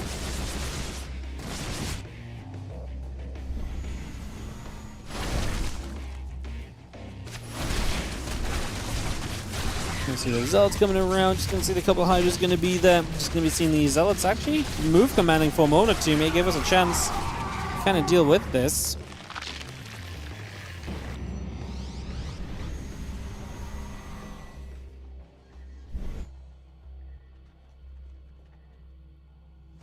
Gonna be seeing those Lings coming back over, and again, just gonna have ourselves the carriers, the Mothership, all of that continue to build through. For the moment, the Lings gonna get around and able to jump onto this Nexus again.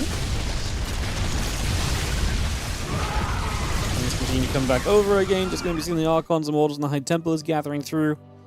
Again, carriers, Mothership, +2 air weapons. A lot of bits and pieces coming over as the Ling Hydra Lurker still stepping forward for the moment. I mean, I like it. Shin's got to keep with the aggression, right? We still got to get a little bit more done here. Otherwise, this game kind of gets into a better and better state for herO. He's now building carriers. It's always a sign the Pros feels good about things. The problem is that every attempt that Shin makes here really is just meeting with open arms. Like, he is so well defended, and he is just not letting Shin break through in any way, shape, or form.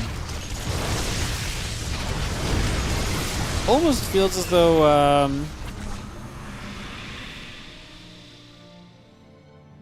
yeah, almost feels as though, it's almost been too passive of a game from Shin, right? Like, it's almost played too much into some of herO's strengths, which herO sometimes can be an absolutely insanely good late game player, you know? Like, I know we all know herO for his craziness and his feistiness and hence a lot of the earlier aggression that he does, but herO is a damn good late game player as well. We've seen that in some of the EWCs he's played in and so on. He's very good in that late stage of the game. So, I feel like this has been such a passive game that's just kind of allowed herO to kind of get into what is a very comfortable place against someone like Shin, who is, in my eyes, not as much of a late game player. So in that regard, I've not liked how Shin played this game, because he didn't do a lot about it until, he didn't do a lot about, like, herO getting set up and so on. Counterattack is great, kills 23 probes, and that's brilliant, but please tell me what we're going to do about this army. Killing workers when there's an army that you can't currently beat on the map is a problem. Now, we are going to get the recall at least, so that's a benefit.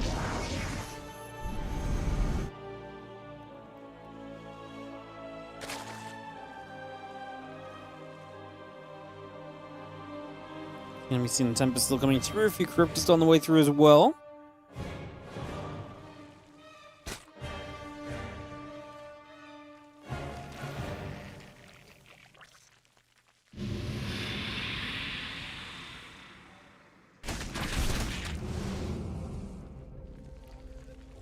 Hydra's gathering about. A few drones join up together there as well.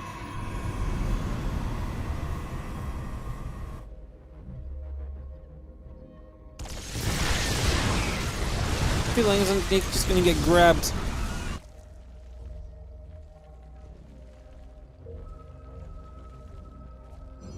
I mean, at least we got the Corruptors up. Something to actually fight against this air army feels pretty essential.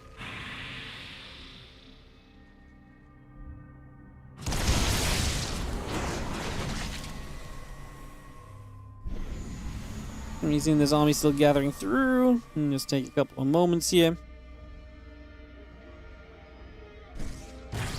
We've got ourselves as well. Just gonna check ahead to see if the army can swing to that top left side. It can. Shin is gonna come around the bottom side at the same time, so he's gonna make a push in this direction. Hydras and Lurkers making their way across already. A few temper shots coming through, a couple hits coming in, some of the Lings taking damage. You can see those Zealots getting cleaned up already here, and this army continues across. Hydra's going to jump onto the Nexus. We get rid of this base. I mean, that's been a Shin's success point, but as herO moves out, this base has been punished a couple times over now, but again, we still got to deal with this large army, which is, hey, what we're building the Corruptors for, just do we have everything else we need to really kind of fight this?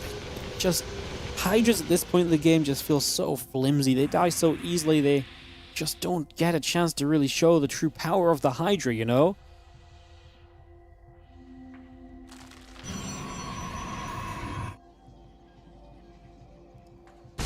Rose transfer over here. The Archons going after a few more drones. The Zealot, the Archons together just going to go there. 11 drones going down. Hatcher on that right side taking some additional damage. 2 more Nexus building into play from herO. Bringing a lot of that into place. Yeah, Lings and Lurkers continue to come through. The Lings are going to get a wrap around. Zealot going to get caught. The Hydra's still stepping across. It's going to start seeing these Corruptors. Caustic spraying this Nexus. So the Nexus is going to take some shots already. Gonna see everything else coming over. A couple of Zealots getting caught straight away. This army ready for a jump onto this group of units. The Lurkers already pulling back and getting away from here. Not gonna try and do much else in that position. Everything else from herO stepping across. A couple more creep teamers going down. The Extractor's still under fire. Just gonna be having this army pulling all the way over to that left-hand side and trying to see where it can get to and what it can do. Archon is gonna swing a few times over at the hatchery as well. Corruptor's still going down. The Zealots underneath. Extractor's taking some more damage. The Tempest's going to fire. The Lurker's in some trouble. More storms is coming straight through onto this. The Corruptor's going to dive on top. Storms all over the place. The Corruptor's taking an absolute beating. And the Interceptor's returning back to everything else there as well. So we just bring everything back over for the moment. And Shin's supply has just been dropping. He just has not been able to get himself into a better place here.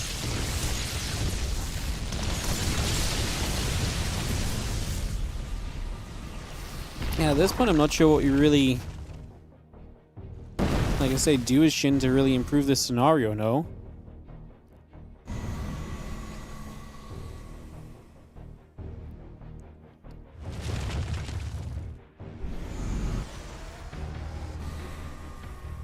Shin back as Ragnarok. He name changed for the Team League. I think he's going to be going back to Shin still again, just probably is on name change cooldown or something. I've actually never changed a name in StarCraft yet. I don't know how it works. I think you can change once per season usually. But I'm pretty sure he changed for the Team League event. Asked him about it. Bit of a throwback because they were playing as the CGN kind of throwback team as well, you know. Well, Lang Hydra Lurker gonna keep stepping over that right side. Storm coming down. Hydra's gonna get hit. Another storm onto the Lurkers here. Interceptor still firing through, but if those Hydras dropping, I mean, Shin's army just sucks. Unfortunately, we can't really say anything much more positive. I mean, the Cryptors are a lot better, but this amount of Archons on the ground are gonna melt anything that has any sort of clumping nature up in the skies. GG, called. I'm not really surprised to see this one going the way of herO. It was set up to do so for a little bit, realistically, in the end. It was set up to do so for a little bit. We're going to go to Mothership for Game 2, guys, and we'll dive straight into it. So, Mothership coming in for Game 2 in just a few moments. Get this up and running and on the way.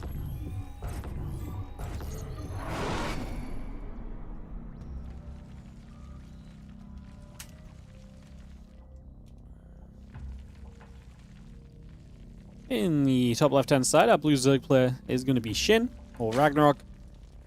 Then he takes on the red Protoss in the bottom. We've got herO. As we get into a Game 2 of this best of 3 here on Mothership. And we see just where we're going to go.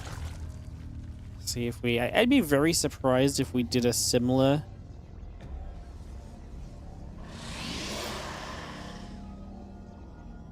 I'd be very surprised if we didn't just do if we did a similar thing as Shin. I feel like he's got to be more aggressive here.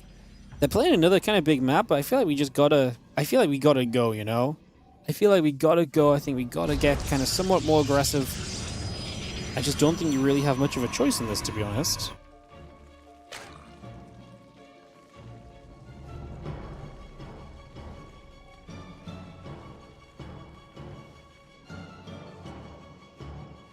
Hamstring drones coming through, extractor coming about. Gateway on the way over. I'm just going to have ourselves the probe stepping by as well.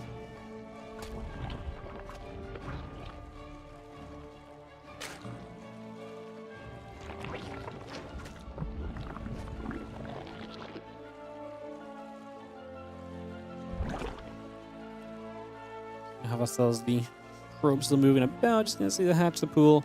A couple drones coming up. The Nexus on the way as well. So far, so good.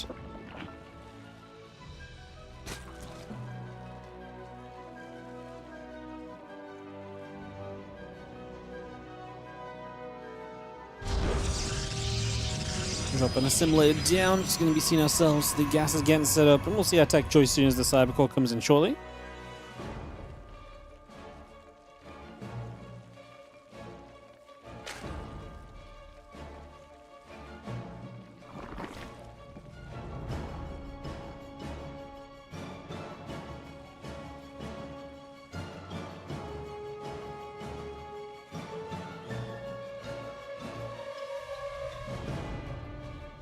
Drones out down to low ground, probe pulling over. Stargate is getting produced, so we get that on the go.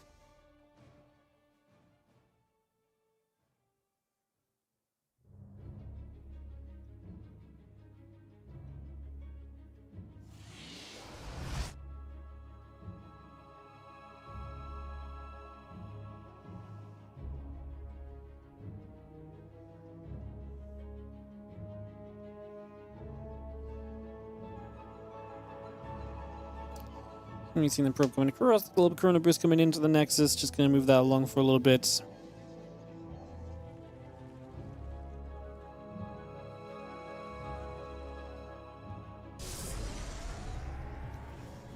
like I say, once the oracles on the map, we'll see how well we do. To be fair, Shin actually did a good job of not taking like serious damage last game. Like, he was good defensively. Like, he was set up well at first, so the first part of the game I didn't mind for Shin. But then he did just let the game kind of go on without much else happening, which is why I feel as though it did become a little bit more problematic for him over time. Kind of try and deal with that, so...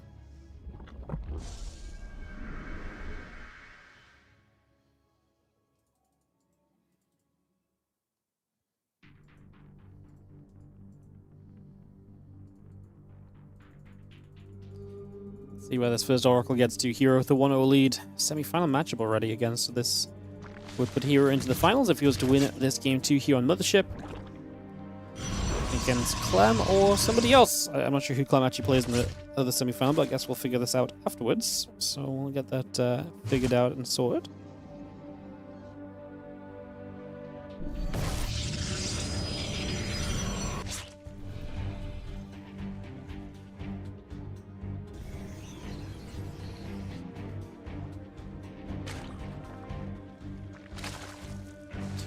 Feelings gather together again. Twilight Council and the gateways build on in. Just have ourselves a smoke roller, a couple lings, and the rest coming up to the top side.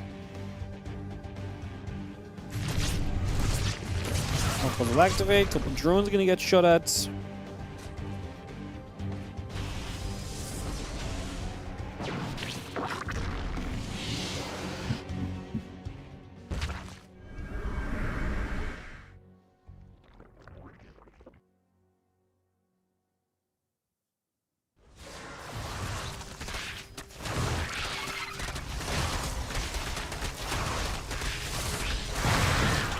And the Lings get a bit active here. Obviously sees the adept count, so you maybe get a vibe of what this is going to be. The Lings get in. Well, now we're going to get full scout and potentially do some damage.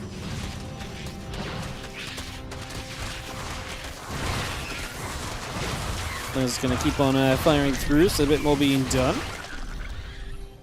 In the end, we didn't really get much damage there, but like I said, at least we should have the info of what's going on a little bit, so we get a little bit of information on that.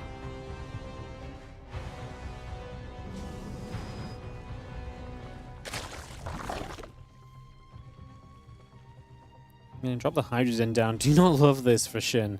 Does he really not expect glaives? I feel like he's about to die to glaives.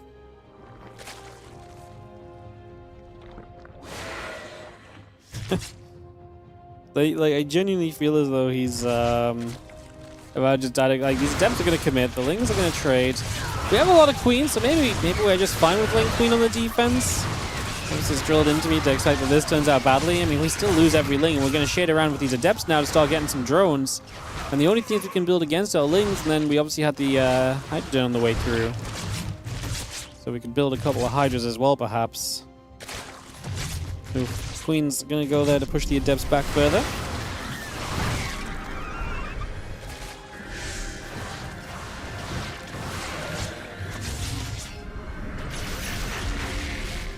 We've seen the adepts going obviously with reinforcements just be a problem because now the Lings don't have the queens to back them up as easily because the adepts have that maneuverability and that kind of movement that can just kind of keep them going after drone line, or just pulling back into safety here if you feel like you've done enough already as herO.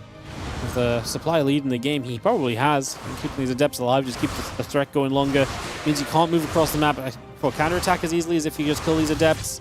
And meanwhile, herO just sets himself up into +1 and blink and all the other things that might help him here eventually too.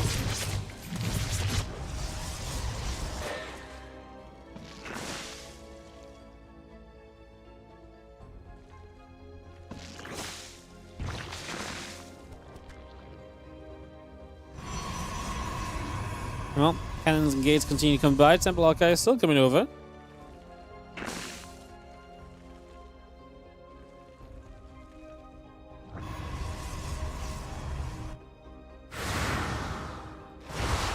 Gonna have the Lings gonna run through the Hydras as well. Just gonna jump onto this. The Adepts are gonna be reinforced by even more Adepts. I'm just gonna say GG. I mean, the setup was never there for him, so not really too surprising. And that is gonna be herO taking game number 2, and so herO advances into the finals.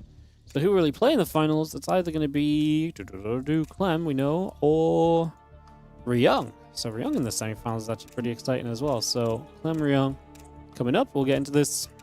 Get this ready to go, guys. I guess we run a round of ads, and then we go Clem, Ryung, second semi-final, and then the winner plays herO. So it'll be a TVP, because Clem will play P versus Ryung's T, and then the winner of this will play Terran against herO, which is obviously TVP as well. It's a couple TVPs to round out our coverage from yesterday's Kung Fu Cup.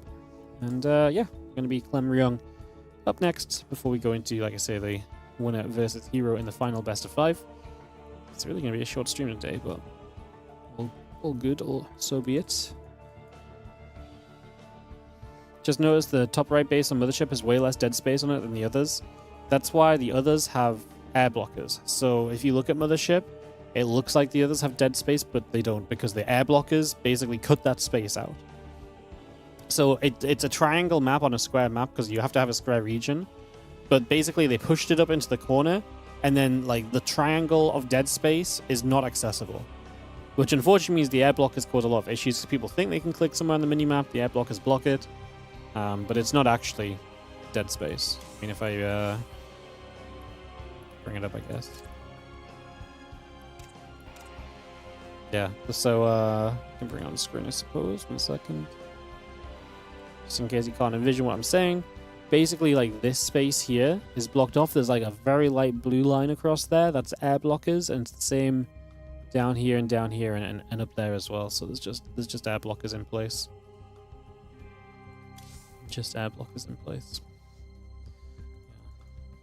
Mothership is kind of a smartly designed map. It really kind of did a lot of things to try and make the 3-player map aspect kind of work. I've always liked it for that. Alright, let's jump into this Clem Ryung series best of 3 in the semis. Winner plays herO in the finals. Kind of cool from Ryung to make the semis. I guess I can check the round of 8 and see who he beat. Bjorn.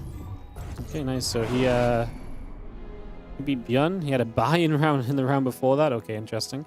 Yeah, he beat Bjorn in the round of 8, so not bad. TVT of Ryung, still pretty sharp at times. Nice to see, nice to see.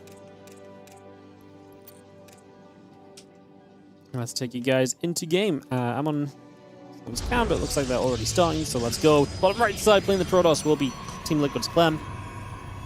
Excuse me. While when we get there, the top left, will be onsides Ryung, the red Terran player. So it makes it a TVP BO3 for a chance to play herO in the finals of this Kung Fu Cup here today.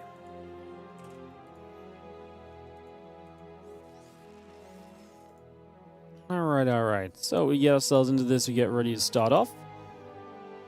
Take this into play in the next few moments and get this started as we just have ourselves the racks and the SCV going through, gate and the simulator coming up. Bring a lot of that into play right off the bat. Yeah, the SCV just going to pull back over for a few moments. Going to step over there and drop down the engineering bay. The probe going to try and nibble at that SCV as well. So just trying to work through this for the next little bit of time. So we get to work on that right off the start.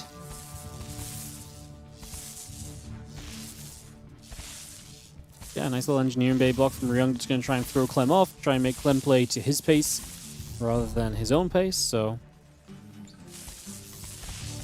a fun little starting point. Typically with here for now.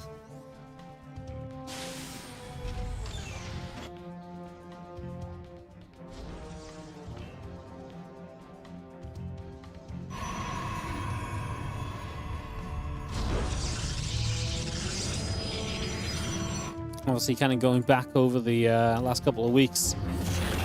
Last week in the Kung Fu Cup was kind of a wild finish. It was Shin and Bjorn in the finals, so obviously we're going to have a new champ this week compared to last week. No back-to-backs or anything. I believe herO won the week before that, and then it was the first week was Solar, but herO was in the finals that time. So herO in the finals for his third Kung Fu Cup out of the 4 events that have happened this year.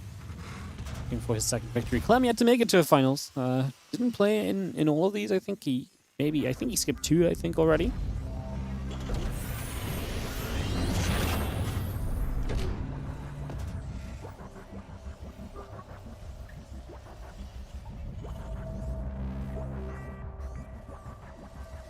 See the CC building in the corner. Ryung just going to set that up and go to the low ground a little later on, try and minimize some of the very early pressure that Clem might apply.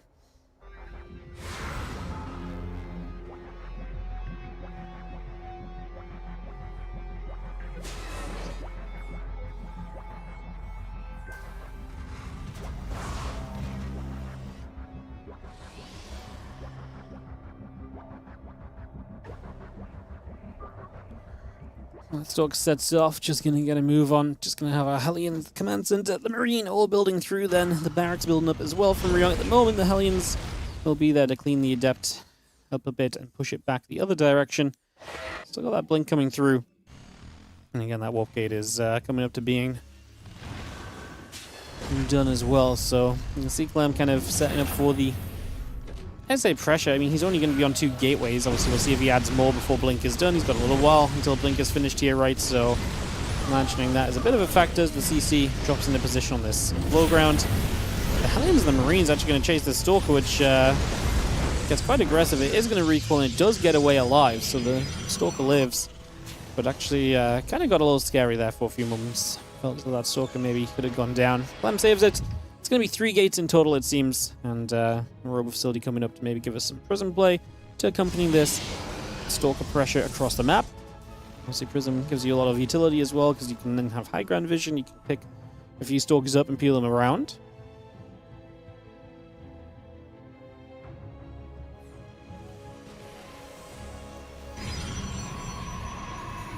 Again, Combat Shield just going to come over. Just have ourselves the Robo Facility in the gateway, still building through.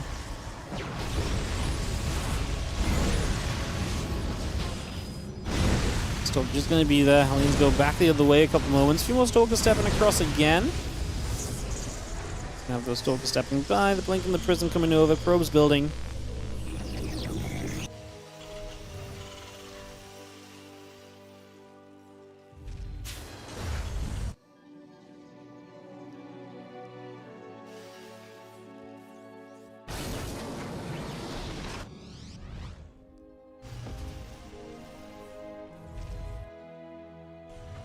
Prison coming across, Stalker's going to be there. A couple tanks, and the Marine's going to gather up.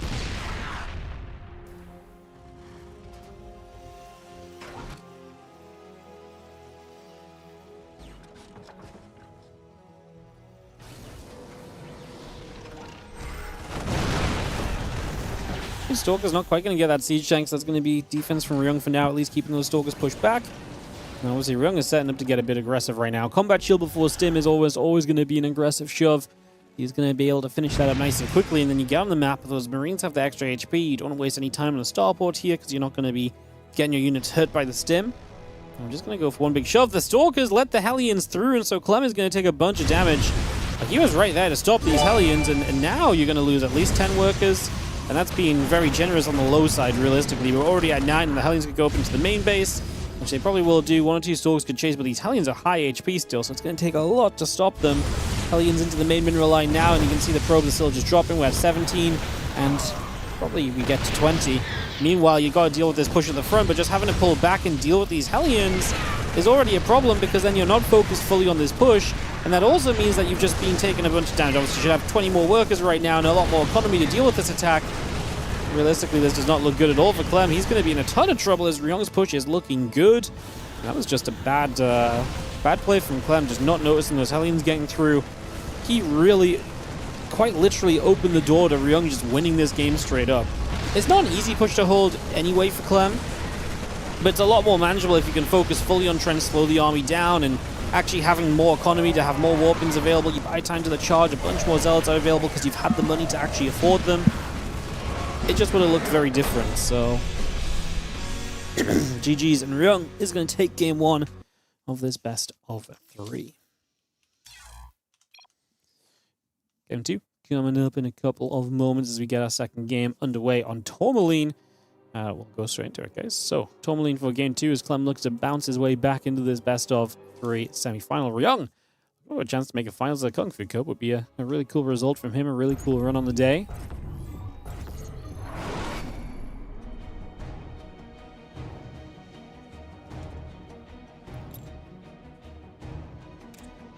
Cool.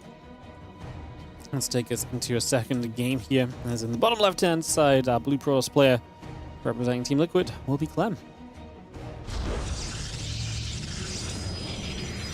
Down a map against the Red Terran. In the upper right, it is Ryung. What's up, Sort of? Thank you for the raid. Welcome, everyone. What's up, 1L Alex? Thank you so much for the 7-month resub as well. We're just covering some replays from Kung Fu Cup yesterday. I wasn't able to cast it live, so just catching up today. And back on track before our Team League playoffs this weekend.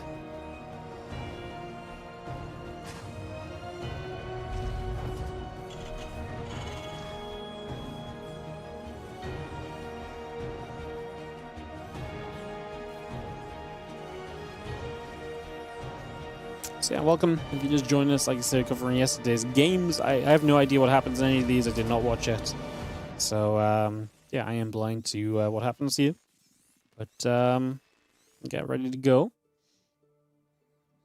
Now into this game 2 and see what's going to happen.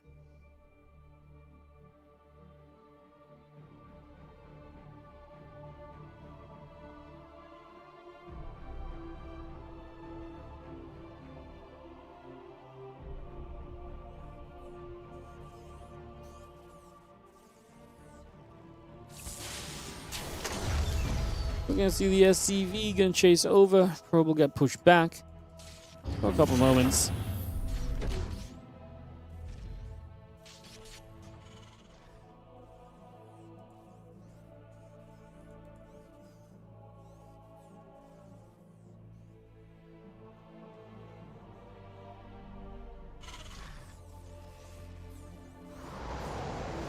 All drops into place, and Ryung looking for game 2 victory here to potentially steam itself into the finals. Would probably be the best result of Ryung in a little while.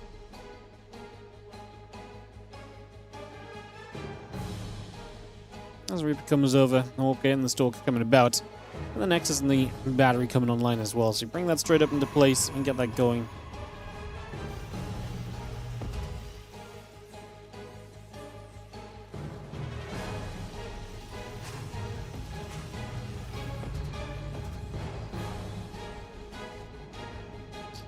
Gonna see that factory coming about. The CC still coming through. The Reaper is gonna get turned away.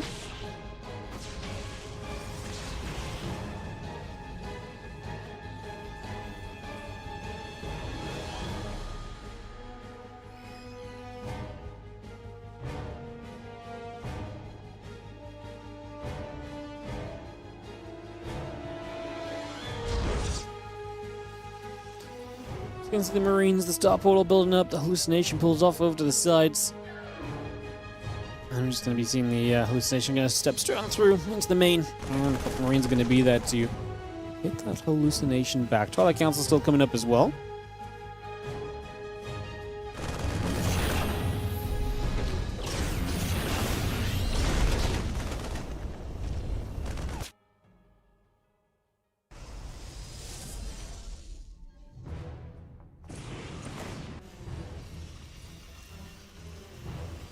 I'm going to go Hyperflight Rotors, which is a fun one from Ryung. Just going to be getting himself into some speedy Banshees as kind of a harassment-based opening. Clem's already shown up with a couple Stalkers in the sentry at the front, going to camp out here and obviously try and poke away at some of the Marines, and so, if possible, I mean, right now, flat entry into the natural, and goes in some free damage. Oh, the force field not right. Actually, a gap on the right side lets the SCVs get back up into the main base. Now, there is some harassment on the other side. Reaper and the Hellion showing up, and we are going to lose probably at least 2 pros, which Clem just killed himself. Okay, Clem's killed 1 more SCV. Ryung is yet to find a additional worker kill. There we go to 2. I thought he'd get 1 on the low ground.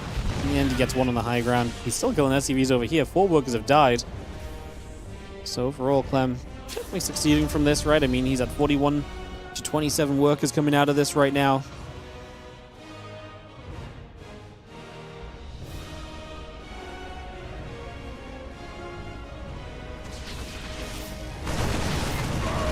We've seen the units actually getting caught here, though. Clem not realizing they kind of pulled down the ramp, and so she lose 1 Stalker already.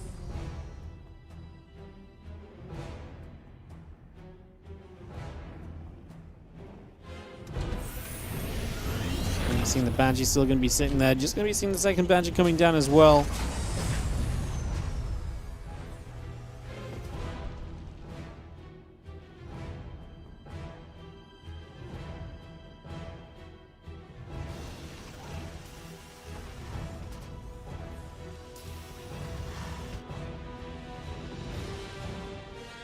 And there go the 2 Banshees. So just going to move across together, heading down to that bottom left side. Excuse me. Away they go, so making that push.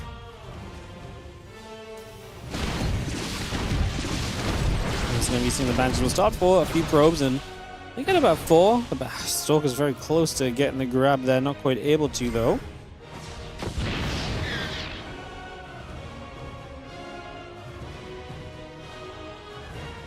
Gates and that charge upgrade coming about as well, so we do see where Clem is going, just into that kind of gateway based follow-up. Very focused on that just initially. Tank is going to be sieging on the high ground. Get that set up. And yeah, Stimpack combat shield. Marine Marauder still building through.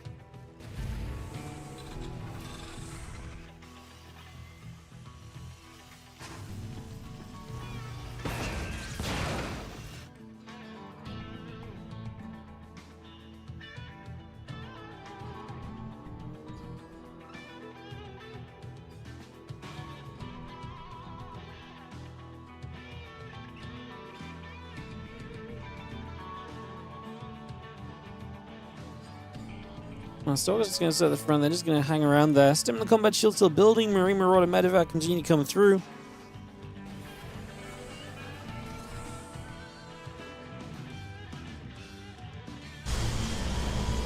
Let's see that Colossus is building into play as well, so we have Clem already making his transition kind of forward into that first bit of splash damage in the game.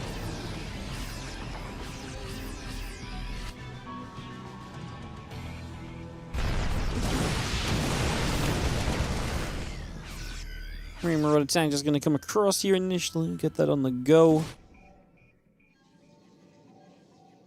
Just going to be seeing this Colossus Chrono Boost is about to finish up. Marine Marauder tank is pushing from Ryung, so we're going to obviously have the Banshee here to try and do a little bit more work.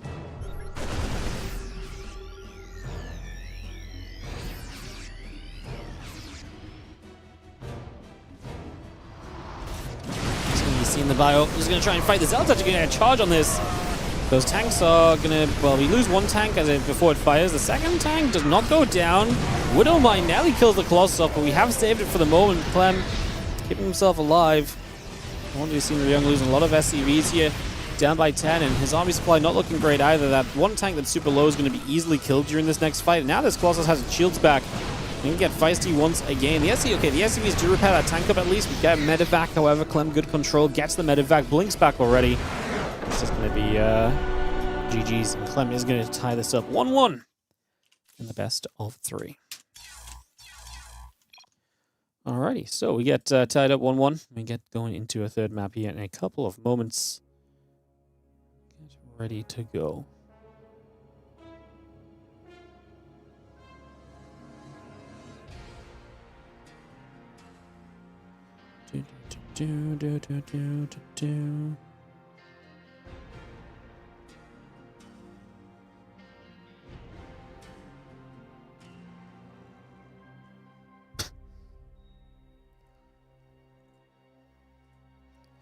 I love looking at people's chat history sometimes.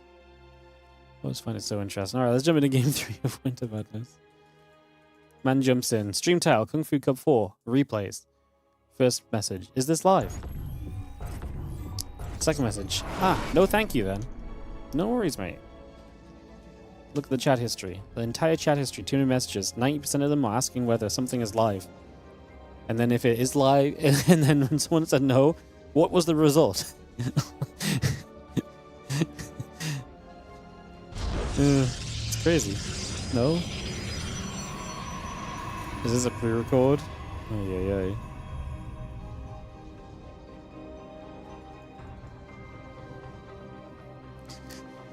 Yeah. Bottom right side, Clem is our blue Protoss. Top left, Ryung is our red Terran as we head ourselves into game 3 of the series. A deciding map to see who plays herO in today's finals.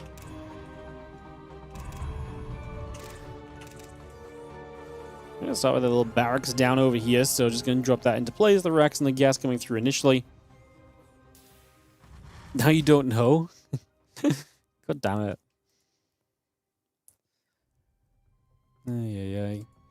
I am pretty much always live. It's the only time we ever really rebroadcast anything is under very special circumstances. The only time we ever rebroadcast is say for example, like we have an hour between tournaments and I need a break. Then sometimes we rebroadcast like a series so that the stream has something for you guys to watch for an hour before we go into the next tournament. The only other time we rebroadcasted recently was like during that Chinese tournament, the All Stars event. We rebroadcasted to keep the stream live, mostly because it was at a weird time, so it allowed a lot of people in my usual stream time to be able to watch the whole thing. So, very, very, very, very rarely rebroadcast. I mean, nowadays it's very rare that we do kind of one tournament into a break into another tournament. So even that is much rarer. We used to do that kind of frequently. Nowadays, really not so much. So, yeah. And of course, there's replays today, but then it's in the title. It's like the fourth word in the title. It's like fucking. I can't do much more than this, you know. It's in the title. If you exclamation mark bracket, first thing you see is yeah. I really do wonder this though. I'm always really curious because if you join the stream and you can't tell it's a replay, then does it matter? Like this has always been a very interesting concept to me. If you have to ask if it's a replay and it bothers you that it is, if you just didn't ask, it wouldn't have made a difference because you can't tell. If you have to ask in the first place, then what does it matter if it is? Now, obviously, if it's like, oh, is this live? Because I'd like to check the bracket and see how the tournament's progressing, that makes sense. But it's such an interesting concept, right? Like, that people have to ask, and then they're like, oh, replay, then I'm not interested. It's like, but you wanted to watch the game when you couldn't tell it was a replay. But now you know it's a replay, you don't care. Like this part of it, this aspect of it really fascinates me. Sometimes you don't even read what I put in the title. Yeah, and most people don't read the title. But if you are so interested in it being in what you're watching, then maybe reading the title is the step one, you know? In that case, maybe that is the first step.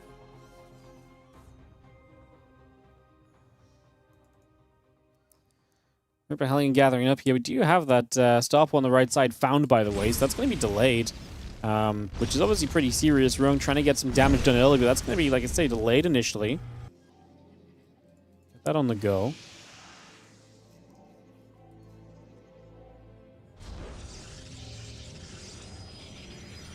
So you have the Phoenix on the way, the couple additional gateways coming through. You have the Oracle flying across. I'm just going to be getting this underway. The Phoenix and the Wall Gate coming up as well. Some of you guys are illiterate. I'm sorry, I have more belief in you guys then. Oracle is going to activate, SCV is going to go. We do see the probe is going to fall as well, so both players are going to do damage. Now, we have a Phoenix that can help to nullify some of this damage.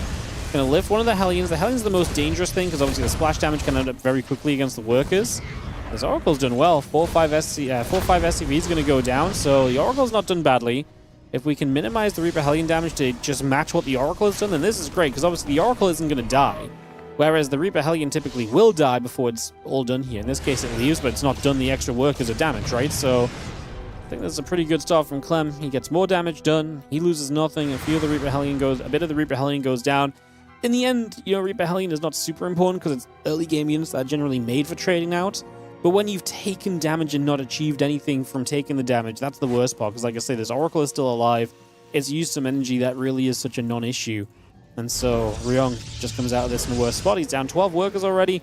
And there's a bunch of units that are going to threaten him right now. Now, I don't think we can dive into a Cyclone and a tank. I think that's a little bit too much to go fighting into here. But yeah, we make a little bit of a play, try and see what's going on. The answer really is not too much overall. Just going to see the Adepts. Again, jumped on one. Adept goes down. The other unit's pushing through. The Adept's going to pull back again. Apparently we had some mules dropped in to protect this. Wow. Double mule drop to repair the Viking is probably a bit of an overcommitment, no? It's a little bit of overkill. Because, yeah, 2 mules is a lot of money that you're basically leaving on the table. Could be a lot of extra minerals, which obviously transitions into a lot more units, you know?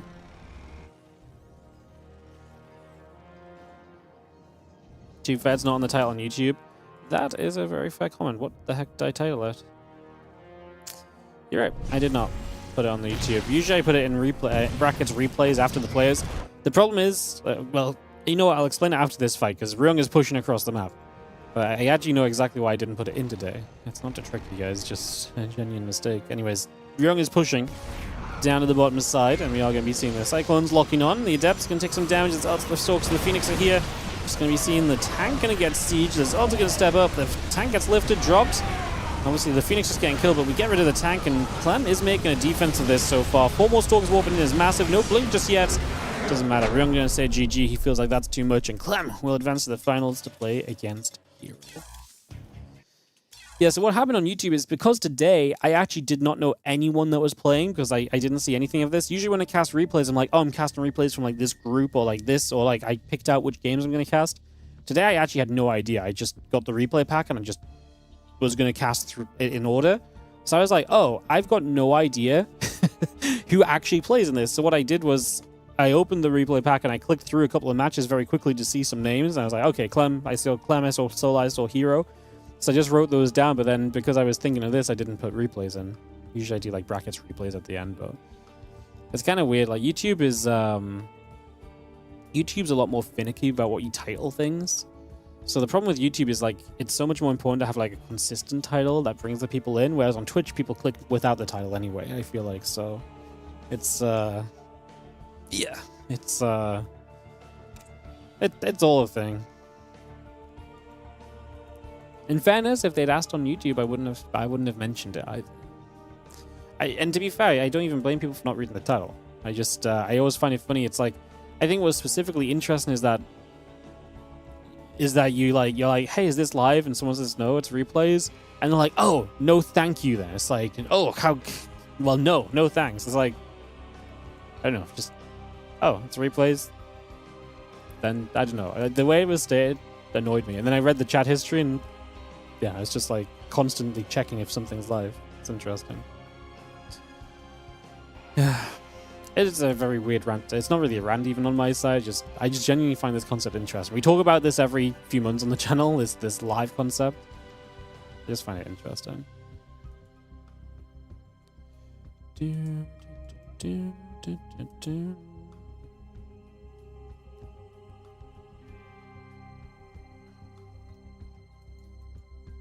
Maybe he's convinced if the replay is already seen it. There's nothing wrong with not wanting to watch it. I just found it interesting.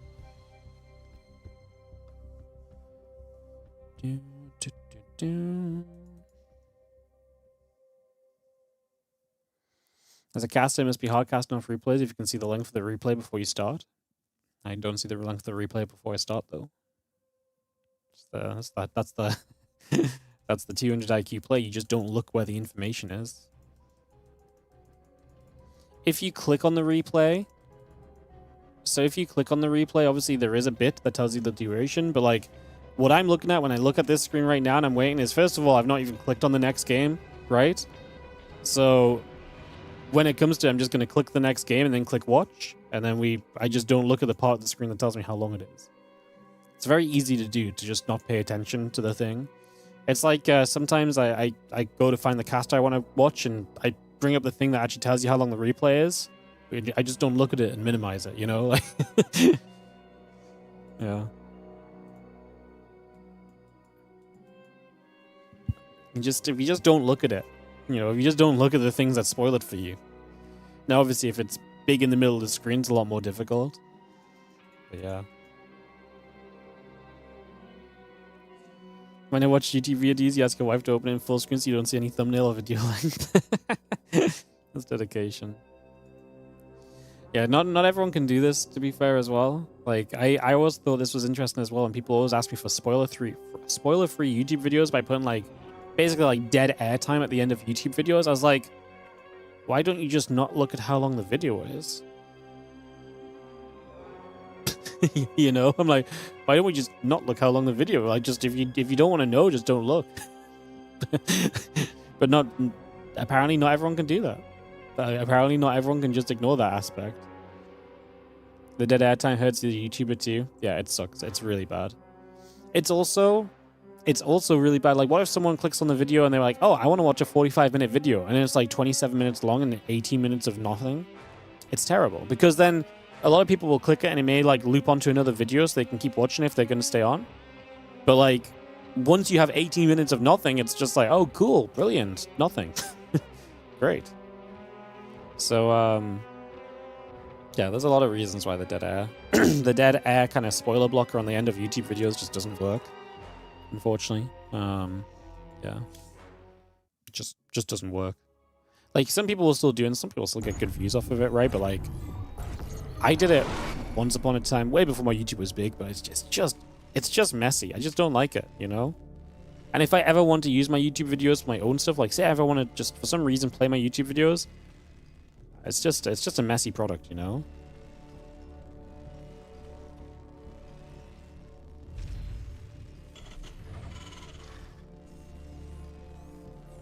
Makes sense in like League if you put up a full best of 5, game times are a lot more standardized. Yeah.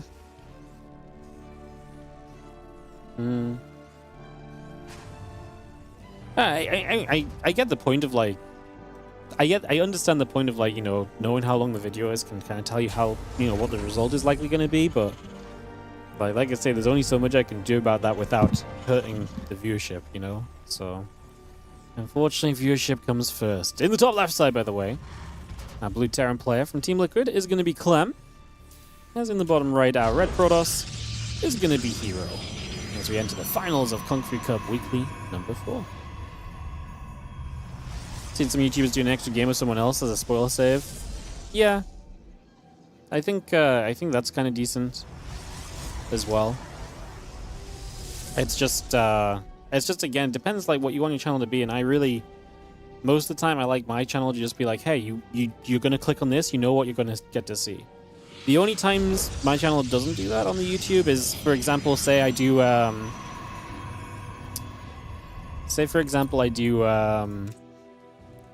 like Team League. Team League is terrible for YouTube. The algorithm hates it, because the moment I write like Basilisk versus Onside or something, Or for the example I'm going to use, like, say I write, like, Villains of SE2 versus Onside. No one knows what the hell that is. Say I write, like, Maru, Ryung, Zaun versus Solar Max Pax Percival. Also terrible, because people see more than two names and like, whoa, that's not for me. But if I title it Maru versus Max Pax, and Maru versus Max Pax is one of the games, then it actually does very well as a video, but otherwise it does terrible. Like, the difference of these two, like, these titles is very silly. So the only time that my YouTube titles are inaccurate, I would say, is typically when it's something like a Team League match and it's something like that. Like, it's like Maru vs. Max Pax is like one of the games, you know? 2v2 is also terrible for YouTube. Same thing. Just the algorithm hates the title being different on my channel. So, yeah, it's unfortunate. All right. Best of 5, game number 1. herO being aggressive, forward gateway. We've already had the CC cancel on the low ground. We're going to see the commitment to the high ground defense instead. This is the right idea. Clem has played herO a lot lately, and it's not been an easy matchup for him at all as of late. So, seeing him kind of take precautions early like this, I think just makes a ton of sense. herO has bullied him early. He's been consistently putting damage out. He's been making Clem's life difficult. And it's builds like this that just kind of get in there early. They start dealing damage from the very get-go, and they throw Clem off of his game in a matchup that clearly isn't comfortable for Clem as of late. So I like the build from herO, and I like Clem's response. Clem just saying, I'm going to play this very safely. I'm not going to let you do too much on the low ground. I'm going to defend the high ground, get my CC up, slowly move to the low ground after when I have more tech available, and just take this sort of approach that just makes a whole lot more sense, you know? So, and just say ourselves, a couple SCVs dead. I mean, this was still a commitment forward from herO on the initial gateway. He did spend some chrono boost. He built a lot of gateway units. The Twilight Council's maybe not as fast as it typically could be because of all of this. So there are some, deficits from herO. I still think he's okay with this, though, right? You're keeping Clem on the main base for a bit longer. You're stopping Clem from being super comfortable, and so obviously keeping units across the map allowed this Reaper to get in for a single probe as well.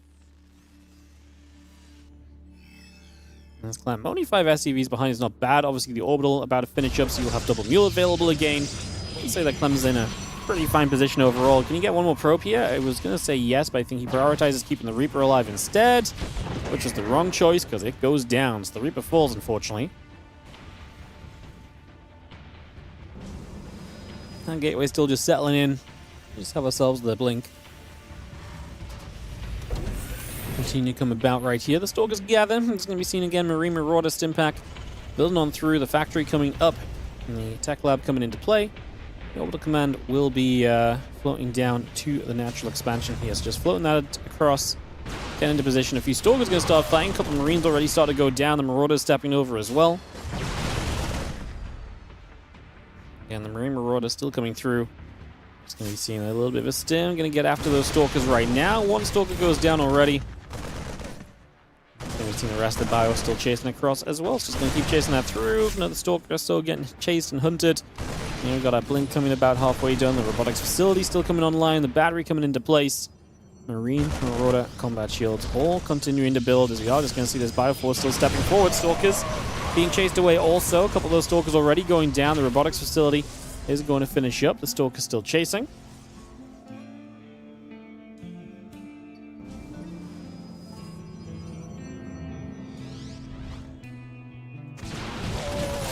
This is going to be that. A couple of Marines going down. Just going to be seeing the Marauders trying to fight, but obviously stimmed up in the middle of the map, low HP.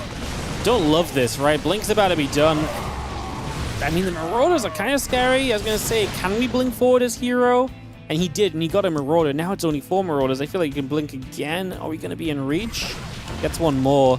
High ground we could maybe hold. Yeah. The problem is, again, you're super low HP right on these Marauders, so some of them just go down so freaking quickly. It's so annoying for you. A couple more of those Marauders still being killed.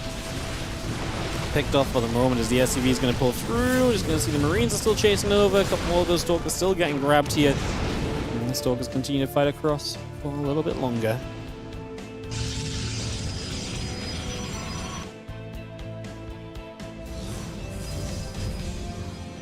A bunch more Stalkers coming by. Just going to see the couple Forges coming up. Charges on the way. The Assimilator and the Pylon building through as well. Medivacs still producing as our Stalkers get ready to hop up to the high ground here, and they are going to blink straight in. The Bio going to stim, get after those Stalkers. Stalkers taking a decent amount of damage, going to pull back a little bit. Good micro with the Prism now. Worker counts are pretty even, so Clem's in a good position if he can hold on, and his supply suggests that he might be able to. Just depends on how much value you get out of the Stalkers. Their Blink plus their Prism Micro gives you that kind of combined effect of being able to get a lot of value out of each and every one of those. And that's probably one of the bigger deals right now. As the Stalkers blink back in, let's see if it's enough for Clem. The problem is every Marauder that gets shot down, you're instantly losing so much damage output that was, previously just available there. So you're going to see the Stalker still blinking back. The Marine's still chasing through. Stalker still dancing up and down. You're going to see the Reactor going down as well. We have ourselves the extra couple of warp ins coming through again. Marines go back the other way. As odds come back over, just going to be seeing them getting grabbed. Obviously, you have to pull the Stalkers in. This is where Clem starts to take some of the damage that herO needs to find, to be fair. Like I say, Clem was ahead, equal on workers, which with the mules means he's got a good economy. herO's only just finishing the third base in the next 30 seconds, which means that he's not exactly in a booming eco himself. This feels like a very bad game for Clem, because it feels as though he's been under pressure, he's been taking damage, he's been losing units. The reality is, resources lost, yes, is in favor of herO, but Clem has had actually much stronger economy than what is typical of a TVP, so he's actually really still in this for now. And again, only 4 workers down. It's not like herO's like a 70 pro Protoss player while doing all of this, which is what we see so much of the time when the game goes wrong, the Protoss just gets ahead. It's not been that kind of a game as the bio stims, and we are going to think about how we approach this. Some units on the low ground, maybe not enough to really chase those Stalkers back. herO decided to walk away anyway, though. Doesn't want to get too involved, doesn't want to get caught in a bad position. The Stalkers and the Prism going to regather themselves, and we just move our way back over here. Forge the armor upgrade, chrono boosting, the extended thermal lance being chrono boosted as well. The line's just going to get in. They do a little bit of Prism dodging. We're actually going to do a drop across the map as Clem. I think he just knows that overall these Stalkers are just getting too much value if he just stands here and continues to deal with them. And he's just going to turn this drop into a drop on the gateway. So if nothing else, Clem has essentially forced herO to go home. It doesn't matter that this drop doesn't do major damage, because just forcing herO home in itself is a victory right now from Clem. Because finally Clem can kind of stop and think about what he's doing on that side. I was going to say, let's just be careful not to get caught. Good Prism Micro. herO's playing great with that Prism. He's making sure to preserve so much of this unit supply so far. Systems again, couple with a Mind Strike get burrowed up. Will they fire? Man, the dodging from herO is nuts this game. He's been so good. This time the Widowmine actually gets a good bit of splash off.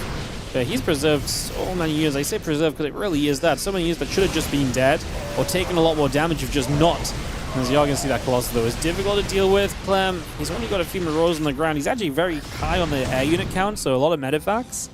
Great support, but not so great when it comes to actually having straight up firepower to kill things. And one thing I've really neglected to mention is the upgrades of herO. Double Forge has been active, and he's now 1-1 on his way to 2-2.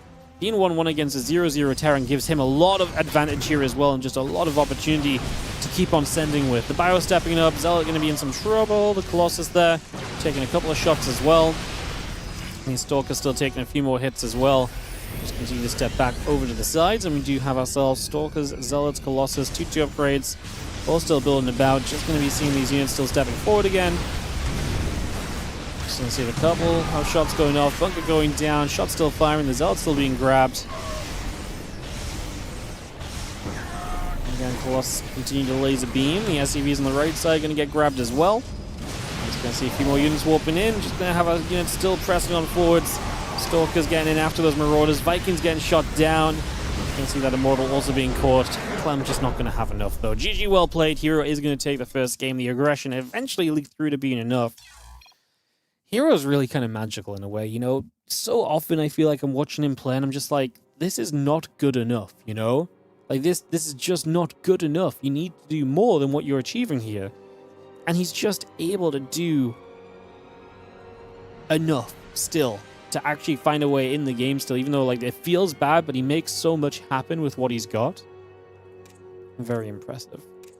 Now I'm going to presume, so I see Old Republic twice in the next 2 maps, but the first one, because of this, I actually do check how long the first one is. It's a minute long, so I'm pretty sure this is just a regame for some reason, so we will jump into the second and get into that.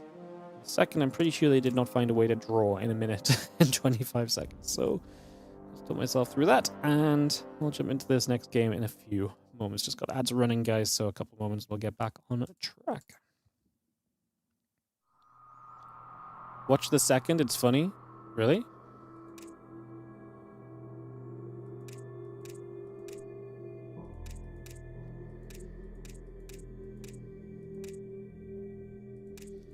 You know what? I can see what's happened. I see it, no?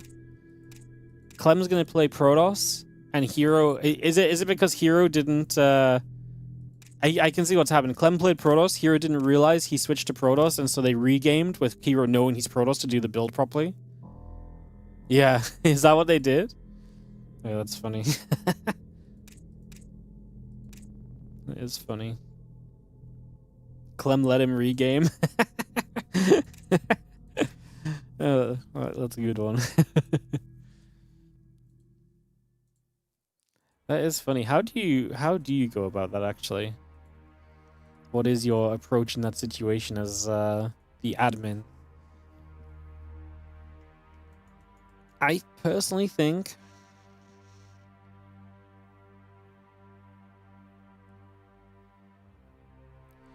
it's on the admin to notify it in the chat channel. Because if I see Clem swap to Protoss, say Clem's playing here in my tournament, and I see him swap to Protoss, I double check his race, ideally, before we go. And so by double checking it, herO should notice, I think, is typically how I would approach it. And if I missed it, would I push a regame? Maybe. That's a weird one, right? He did a 1-gate proxy, but it was PvP. That's even funnier. Oh, that's funny. All right, let's jump into Old Republic. We'll jump into the real one then, and I'll tell the story for anyone that watches this as a YouTube VOD.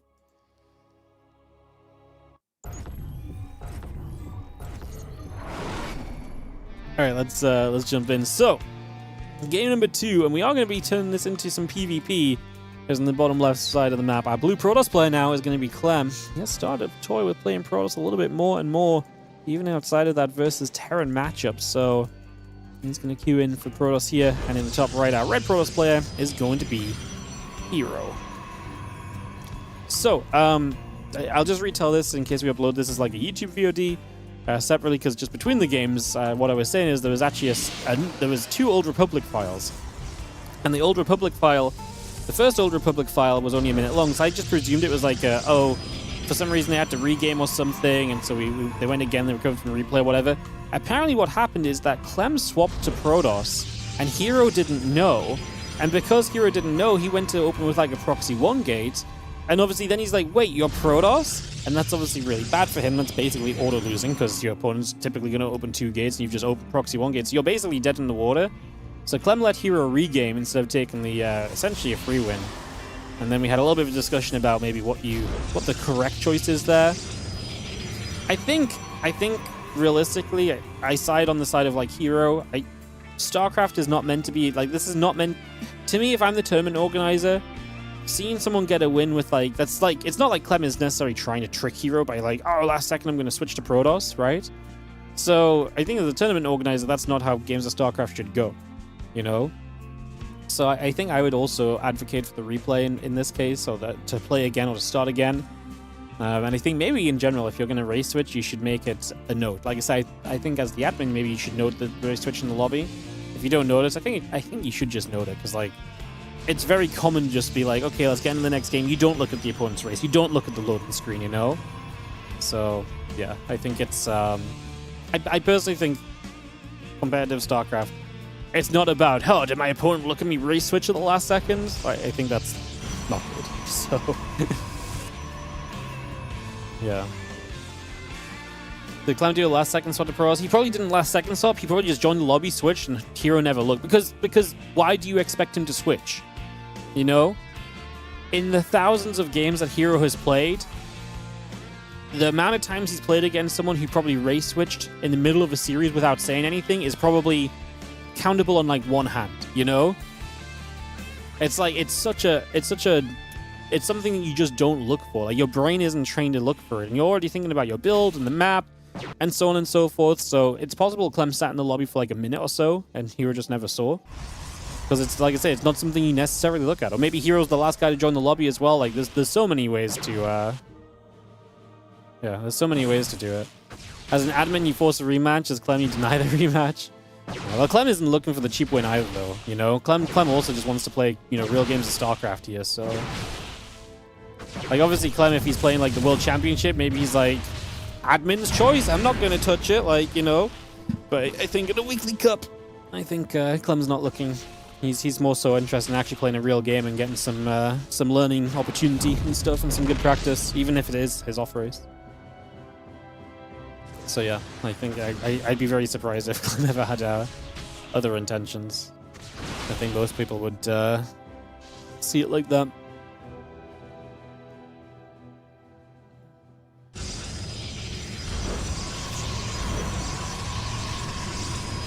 He does a green baseball switcher, can change which side he's batting on every step up to the plate. Right, but then you see that he stood on the other side, no? So if you see he stood on the other side, you have that pre-warning, that visual warning. Like, that's just not as obvious in StarCraft 2 because we've not been trained to look at that, you know?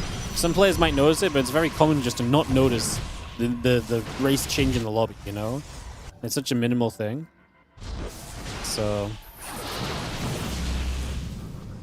that's going to be 3 probes going down for herO. Clem is going to lose a Stalker here, so is going to take a little bit of damage in return. We'll see how we continue to do from this now as the Oracle pulls back up to the top. A couple Stalkers pulling back over. The Oracles keep moving. Forge and Twilight Council all build into place as well.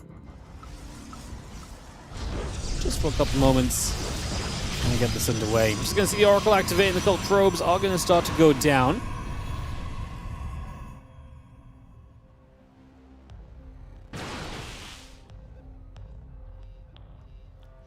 It's going to be seeing the Stalker's going to be there. Just going to step over to that right side. Oracles. Just going to sit there for the moment. Players have learned to look at lots of other minimal things, though. That's part of the skill. I don't think there's any skill in watching between the games a tiny little word, one word on your screen changing. Like, if you want to force this rule as an admin, then you can do it. And you can just say, well, then every single player now just pays full attention between the games. Or on the loading screen. But, like, out of nowhere, like, this is a really silly rule to make, no? Because you're basically saying, hey, over the last 15 years, you've never had to do this. Now start doing it. It just gives you worse games. So, yeah. It's just not a skill thing to be paying attention before the game starts. I don't see it as a skill thing. I just see it as, like, the way things work. Stalker's going to fight. Just going to be seeing the probe pulling back. Once Stalker goes down, the blink is going to be there. A couple of probes coming up. Nexus and the Forge continue to come through as we just have the Oracle still doing a fair amount. Going to get in for another couple of probes here. Clem is getting very close to his own blink finishing, so he's going to be on a worker lead, army lead, and he's going to have the faster blink. Let's see what he can do with these Stalkers. He's got less Stalkers right now, but he's going to be able to get at least 1 kill, and he still has blink in his favor at the moment, so he's going to go for a second Stalker. Beautiful micro from Clem. He's going to get a second Stalker kill here, and that is going to bring him to being a even further ahead in this game. Old Republic is definitely trending in Clem's favor. These 2 Oracles still alive is fantastic for him as well.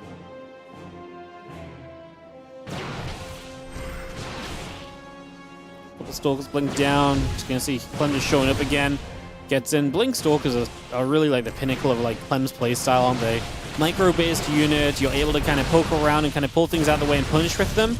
In this case, he kind of gets punished a little bit himself, gets a bit too involved. He blinks away now. Man, there's still an okay-ish trade from what it started out as.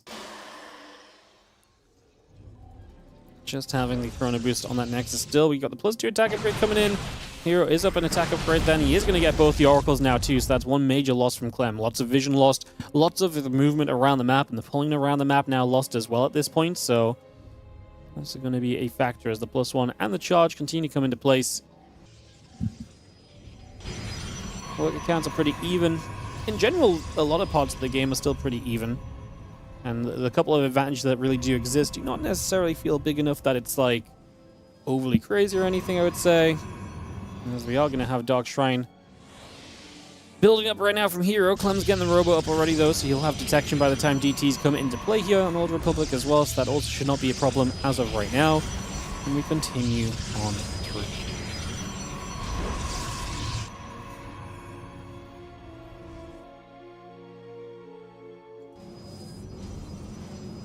That's going to see that hallucination moving across. Again, charge on the +1 coming up. Observer, the Nexus, the couple of gateways still building by as well. And you just got a lot of that on the way. +2. for the moment. We've seen the Stalker's going to continue to fight.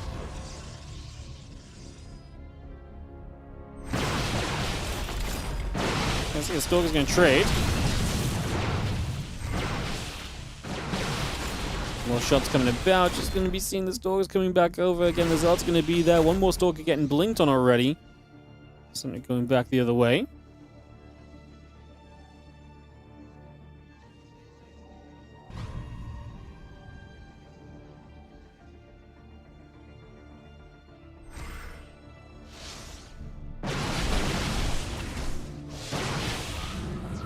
Stalker's going to fight for Zelda coming over. Just going to see the few Stalkers going to blink down. It's going to go trading. Force field on the ramp as well. A couple of Zelda's going to go down in return. We go back and forth for a little while. Just initially getting that started up and get that going.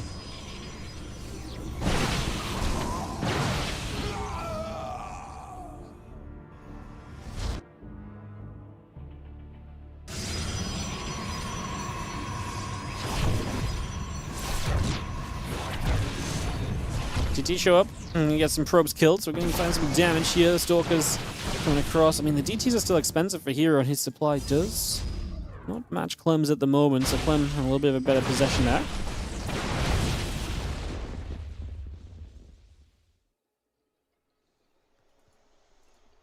Stalkers, the Zealots coming across. It's going to be seeing the Zealots continue to chase through. Stalkers coming along. Prism gonna get chased as well. I'm just gonna be seeing the +3 attack, upgrade the Dark Shrine, and that Shadow Strike going as well. Let's see a few more Zealots coming over. We're actually gonna get the pylon grabbed. Just gonna get that pylon picked away at. There's a Forge depowered, and Clem still has the Prism. I mean, herO could have denied the Prism. One Stalker shot away. Clem's just gonna outpower him here. He's gonna do a lot of work in the main. He's overwhelming, obviously, at the third base as well. And Clem is about to tie this series up 1-1. Rolling over to the Protoss PvP to get this map win. Yeah, pretty crazy how good Clem is with Protoss, actually. Pretty crazy.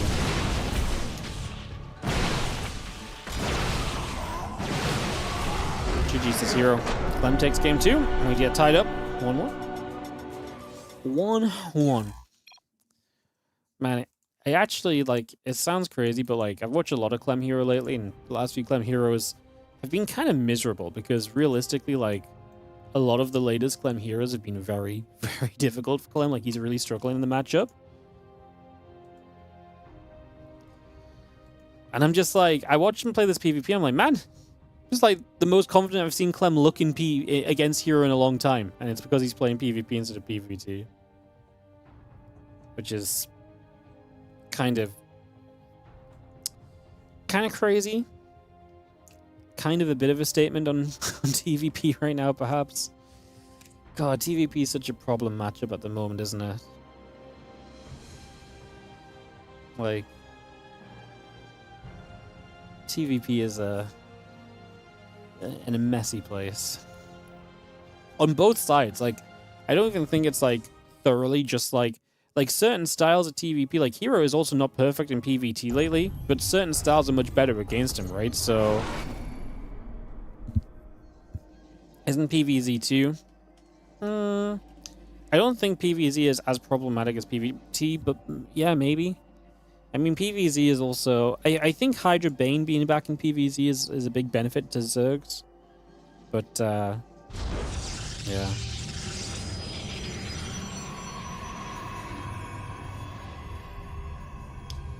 It's just kind of weird because we've obviously devolved into this meta where it's like certain styles of certain matchups are what's very good.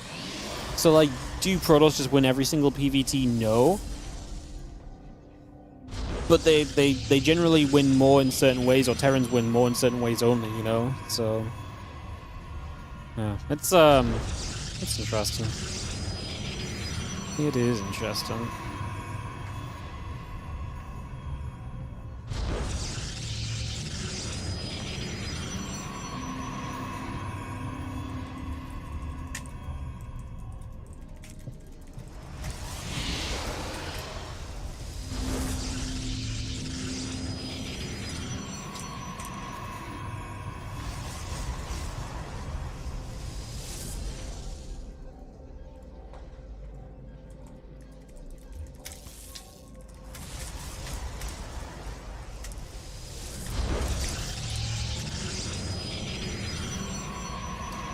Alright, just going to be seeing the second gate of Cybercore coming up. It is obviously a bit more PvP here. I'm just stopping the thing for a second. But yeah, into game 3 of this finals. herO and Clem tied up 1-1. Game 3 here on 10,000 feet.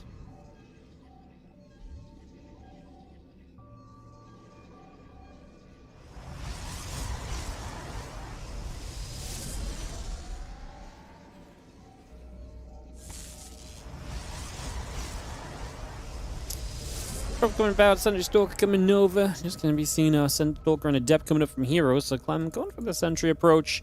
Going to mean he's typically going to tech a little later and rely a bit more on the hallucinations and just kind of a few more gateway units building initially. And having those force fields as well available to kind of help you fight early on if there is tech going the other way, which there should be from herO because he's building an Adept, so he's going to have more gas available and the Robo facility does come down. See what kind of Robo this is going to be from herO. Obviously, it is at home, it's not proxied. But does he play this kind of like 3-gate Robo aggressively, or is he just looking to get a very safe expansion off? Because he might feel as though if he can get a safe expansion off, he does maybe clear Clem in like a more normal kind of macro game. So that's a possibility, but I think it's more likely he gets aggressive and builds a 3rd gateway and comes across the map with some Prism Stalker aggression to start us off.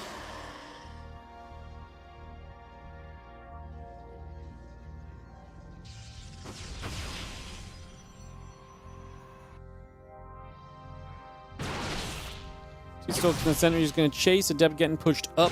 He's going to be seeing a force field possibility on the ramp as Adept continues to chase through. Again, they are going to see the Nexus from herO, so it's actually going to be that kind of just very safe expansion.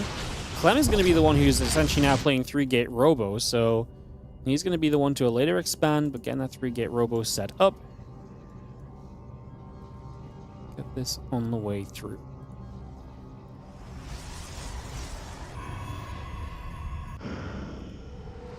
Bringing this about. It's going to be having the Prism coming over. Next, about halfway done. Robo Facility Gateway still coming online. That Warp Gate going to finish in the next few moments. That Prism still continue to come online as well. So again, we got a lot of that up and rolling here.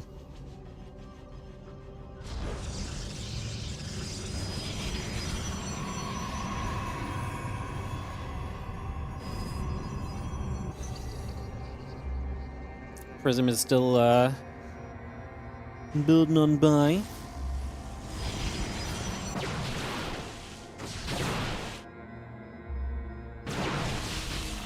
Gonna get the battery. He's gonna be firing the Prism coming down to the bottom. I'm just gonna be seeing the a little bit of aggression on the other side from Clem, but here's the Prism from herO showing up as well. Remember, herO has a finished expansion behind this, so he can kind of afford to be the one to kind of trade some damage, and he's already gonna kill 4 workers while he's defending at home. And Clem is definitely going to end up in the worst spot out of this right now.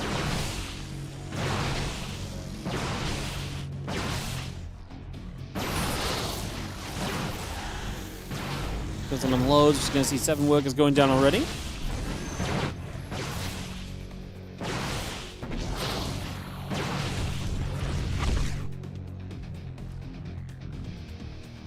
You see that next is about to be done from Clem, but yeah, the damage is really done. Here's a little supply blocked at least, so that's one thing that's maybe nice as Clem tries to go after the Prism.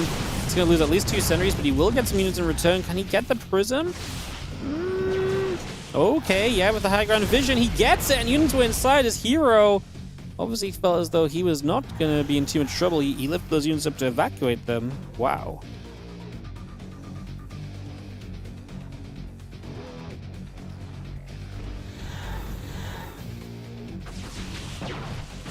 Alright, well, we will have the Stalkers in the center. Still pressing over. Good force fields. Uh-oh. I don't know if Clem's really set to take a fight against 2 Immortals. That's going to be pretty powerful. That's going to be rough. He's just going to be seeing the Stalkers going down. Just going to see the other couple of Stalkers, the Adept warping in. And get those Immortals pressing forward initially. One Immortal down this ramp. Pylon taking some shots. Prism is going to arrive here. We started dance with a few of these units. Stalkers continue to do a lot of work already. Another force field or so coming down just to begin with, and we get ready to continue sending. Gonna have our forces coming across, and I mean, herO likely just gonna keep pushing. So as the 2 mortals against Clem's 1. Clem's gonna have another one soon, so maybe there's points of this where Clem can defend.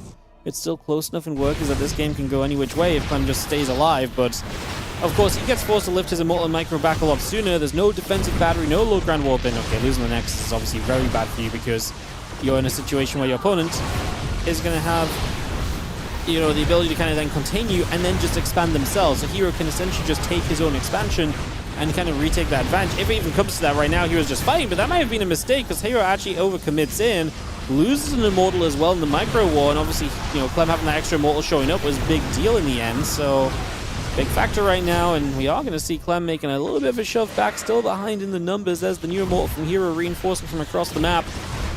I still think this Nexus is in trouble overall. Oh wow, resource loss is heavily in Clem's favor, but having some mining issues in comparison. Of course, herO had the initially earlier Nexus, but then got killed off by Clem when he moved across the map, and now, like I say, he's going to even the Nexus out count out to 1 base each. We actually do commit in with his Adepts there, I guess, because he knows the Prism will save them, so he'll just try for some value. Could have target fired the Sentry, would have been good. Would have made sense.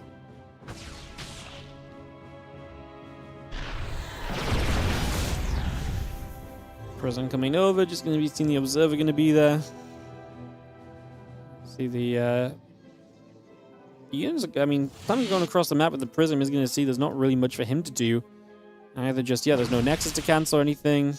Can get turned away. Prism, she can take a few more shots. Shouldn't go down. We lost a few more probes here as well.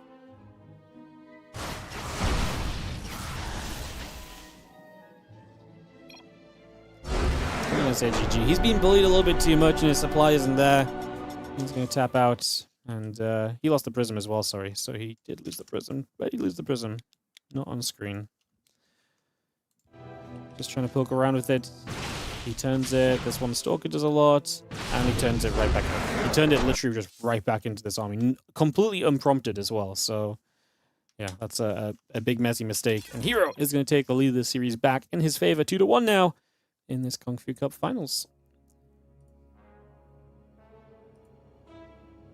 Let's throw some ads on, and we'll get ready for more PvP. It seems on Winter Madness as herO looks to close out this Kung Fu Cup for his second victory of the Kung Fu Cup season.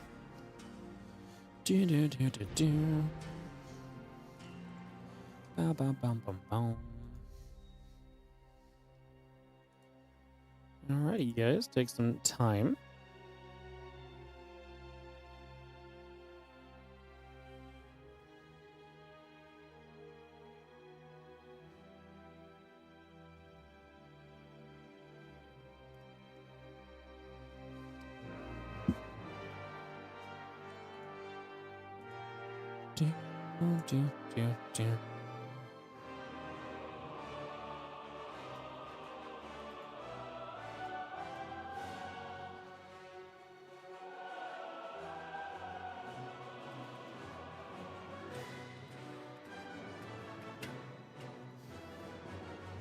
Alright guys, we are going to jump into Winter Madness here in a few moments. That's ready to go. Boom, boom, boom. You know what? Let's just send it. Bored of waiting for that, man. I have to run them, but like, man, when I have the replay in front of me and I can just click start, like, I just want to go, you know? Like, I feel like I'm just waiting. It's not like we've got to make a lobby and stuff like that.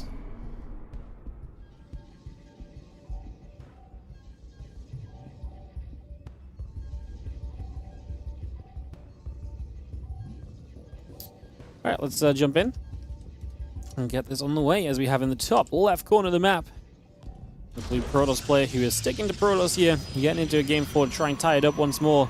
It is going to be Clem in the top left, while in the bottom right side we're going to have our red Protoss player, Mr. herO. Off and away we go.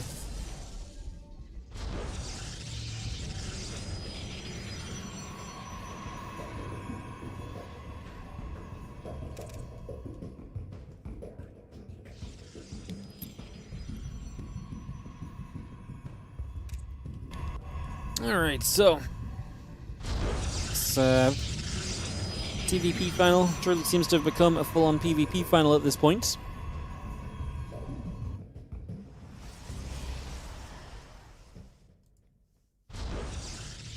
And do have our Proby heading out across towards the upper left-hand side of the map. So it's going to be putting it across there.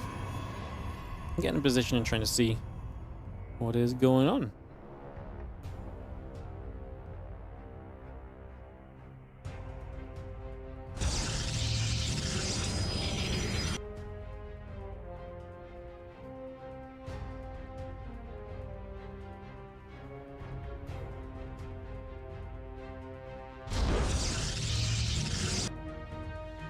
We have our cybercores coming up, second gateway, so no early expansions down in this PvP for now. Let's have ourselves the Young Gate and the cybercore continue to come through, get that set up. There you go.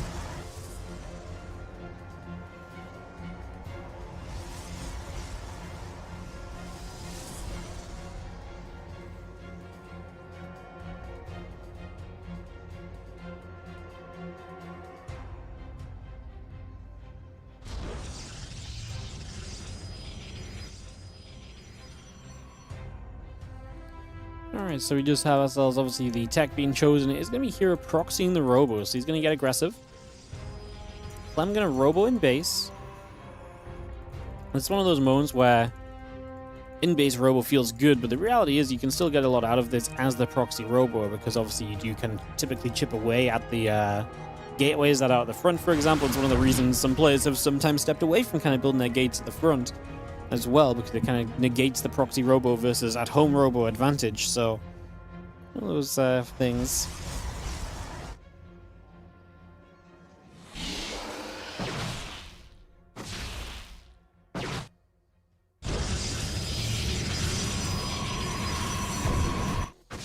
I think the Dude Stalker's going to hit. Finally going to take some more damage. Probe as well. 2 Adepts going to be there. Stalker's going to fight. herO going to get supply block though, so Clem depowering the robo is massive. The Adept at least will get in. He's not just depowering that robo, he's going after it, man. He's going to try and get rid of it, which herO's bringing more units across the map. Clem already lost 4 probes. And this robo is going to have a chance of surviving. The probe actually blocks the pylon there, funnily enough, as for a moment, Clem actually turns this into a better trade for himself. I was going to say, loses that Stalker in the end, but does take the Stalker HP advantage for now.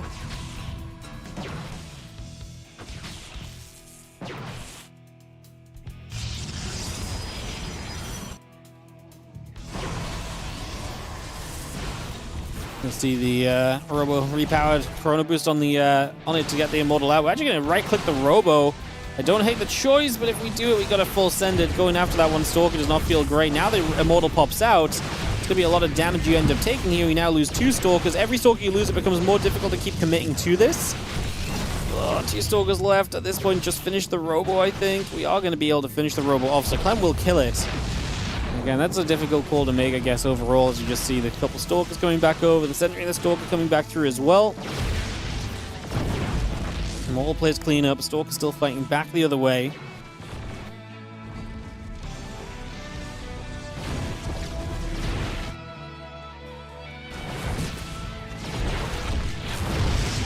Just going to be seeing the Stalkers and the Immortal. Just going to keep firing. The pylon will go down. Just going to clean that up on that right side. Shut that off at the moment.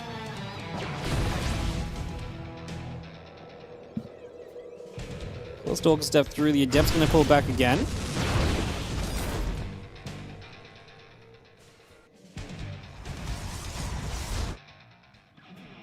Adepts will continue to shade. Just going to move straight across for the moment then. Just going to be having the Stargate coming up. A couple of batteries coming in line. Maybe seeing the Sentries and the Stalkers building as well. That Stargate still coming through here. It's going to be having the next couple of units warping in. herO definitely in a supply disadvantage at the moment. He's got the Stargate up because he had to build something back at home. He's going to start building Voids, which is going to be the complicated part of this for Clem, because obviously playing against Voids is not easy. He's got the Immortal advantage, but not necessarily a way to shoot those Void Rays down easily. And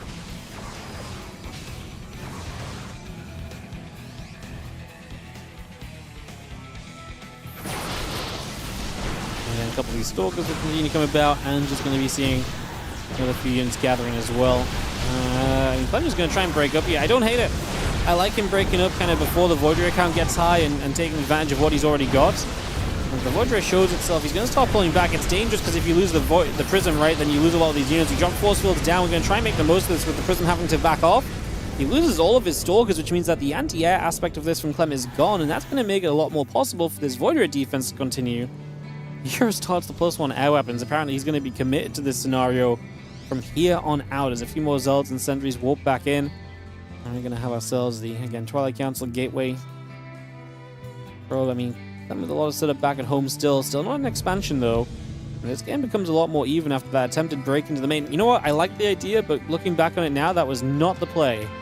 That was, especially just because the Void Ray was there, and then it pushes that Prism away. And the moment the Prism gets pushed back, you lose so much of the potential utility you could have found throughout the course of this. So that's where it really does just go very, very wrong very quickly. Now he's going to gather up, just going to start fighting for a couple seconds. Just going to start putting some damage in. Just going to have ourselves the panel still taking some shots. Force field comes down on the ramp. More stalkers and the sentry gathering up as well. Fake prism across the map from herO, going to scout a little, maybe scare Clem. A couple stalkers clean that up. We'll realize the hallucination is Clem sits out the front and just pokes at what he can reach. Again, needs to not get too overconfident. The blink stun from him is obviously massive, because eventually getting to a higher stalker count is going to be the answer to these Void Rays. The Void Rays are kind of a limited time defense. Like, over time, there's going to be a point where they just become worse. That's a great Oracle, though, and it gets a massive stasis ward off in the end.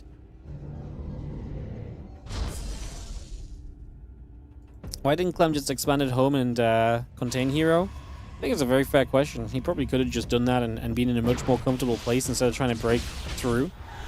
Especially because herO, even if he gets the first warrior out, pushing into this was only really made possible by Clem's complete need of keeping the Prism in a forward place to save his units, right? So, yeah, I kind of agree. I think it would have just been the better way to go. You have control of the map. He obviously just got greedy. He obviously felt as though he could have done more. And, yeah, that was obviously just a bad call, I think, in the end. herO cancelled the, obviously he doesn't get the air weapon upgrade coming through in the end. He is going to get a robot facility finish. He's now building Phoenix. Again, the Void Rays are not going to last long term because you need to be able to deal with the fact that your opponent's going to have Blink Stalkers, and Blink Stalkers just going to trade way too well against those Void Rays, so you got to go for a bit of a different approach instead. Just going to see that Void Ray activate. We chase away for a little while here. Immortal just going to get picked off. Just going to see the Phoenix lifting. The Void Ray is still active. Chase through, a couple of Zealots on the ground, obviously no charge or anything, but a very effective push out from herO, and he's going to do a good job fighting on this one. Going to put himself into a pretty darn good position as, once again, a stasis across the map. That Oracle still active, being an annoyance. herO with a 15 army supply lead, has Clem has an 11 worker lead. He does have Blink as well, remember now, so he has that Blink advantage. He just needs to clean up this army, basically, but he's lost enough that herO's going to have a chance. herO's going to have a chance, especially if he catches a few more units just kind of out of nowhere here. Prism is going to be able to save that Immortal once the Phoenix has to drop it. It's just going to be pulling back. We do save the other Immortal very last second. The Stalkers struggling to deal with this, trying to shoot at the Void Rays, but not doing enough. Prismatic alignment still active here as well.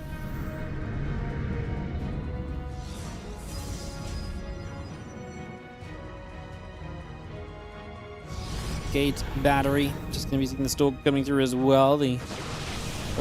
Stalkers around the back, going to get the Prism. Force field to try and catch those Stalkers. Clem does not get punished by the Force field.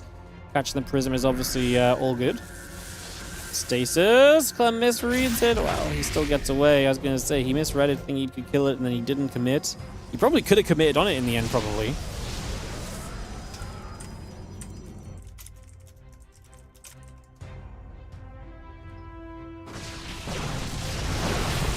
Sentry just gets grabbed. Pull back around, another Stalker warping in from herO. You see that Observer still poking out the front. Void Rays activating, Stalker's going down. A bit more damage being dealt. That Force field still in place. Some of those probes pulling back over, and again, a couple more Stalkers warping through. Probes, Assimilator, and the Pylon all still building up. Just going to see how Stalker's going to start fighting against the other Stalker here for a couple moments. And catch this Immortal as well. Playing what he can. Still not exactly being super efficient with these units. Does he get the Immortal? At least he does. Those Stalkers are going to die, however, so expensive in the end.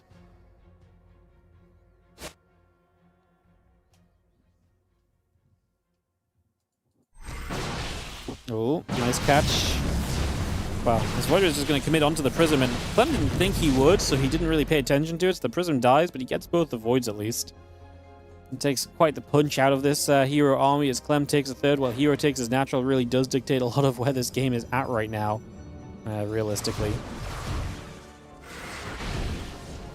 Stasis catches a few of the Stalkers, so the defense actually continues as we do see the Adepts getting in, and herO, again, just clawing in every possible way to try and keep himself in this game. Clem's definitely given some openings, but just the fact Clem's been on an additional base for so long is obviously going to be an issue, and I think, long story short, with Blink against no Blink as well, he should just be able to start winning out here. I mean, he's losing a few probes.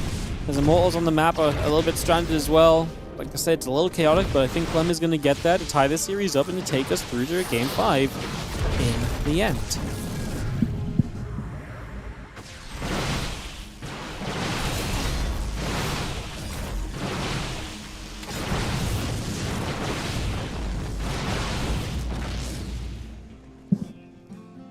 Stalker's just overwhelming Clem with double the supply. He's looking to give us one final map in this Kung Fu Cup. Very, very exciting.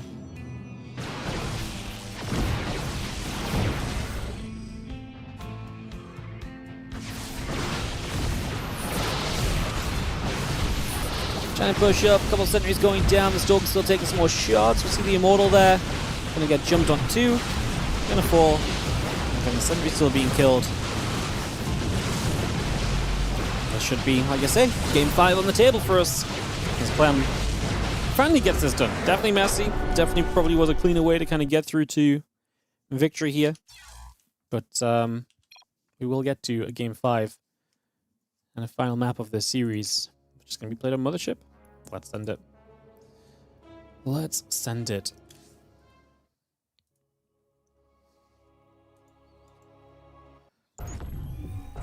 Oh. All right, let's go. Let's get in.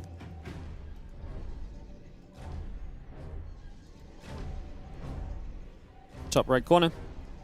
Our blue Protoss player. He's sticking to Protoss for this ace game. It's going to be Clem in the top right-hand side, taking on the red Protoss top left, herO. Here on Mothership.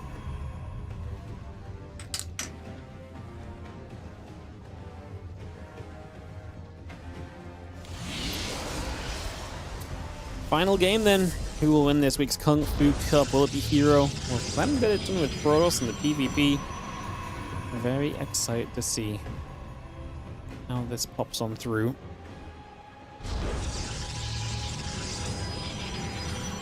Probe's just kind of boosting along. Take a couple of moments there. Probe's just coming around a little while.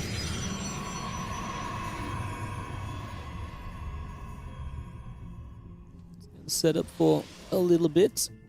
Again, try and see what we can do. Get that underway. So yeah, probe steps over, and again, try and see what we can get up to for the next little bit. That on the way up. Sniper core from both. At what point do we say that Clem's a Protoss player that plays TVZ? Probably when he starts playing Protoss versus Protoss all the time.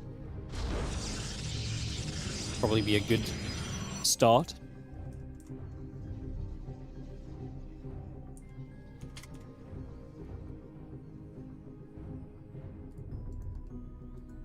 That would probably be when you can bring this one through.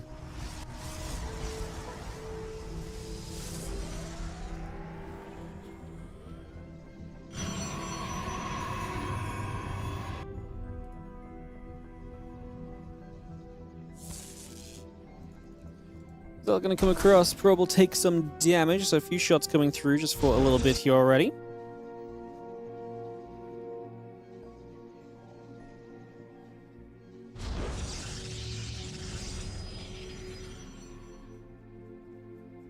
Get some damage done just for a few moments. Just going to see our Stargate coming by. That Stalker in the Warp Gate coming up as well. Continue to bring that into place. Continue to get that on the go just for the moment here.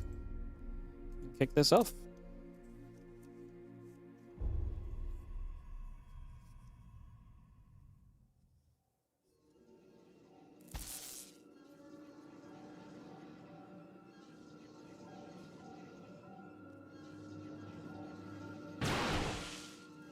Talking to ping, again, probably will take some damage back for a few moments as well. It's just going to see that going back the other direction for a little bit. Again, the Nexus and the Oracle coming through. Warp Gate continue to build also.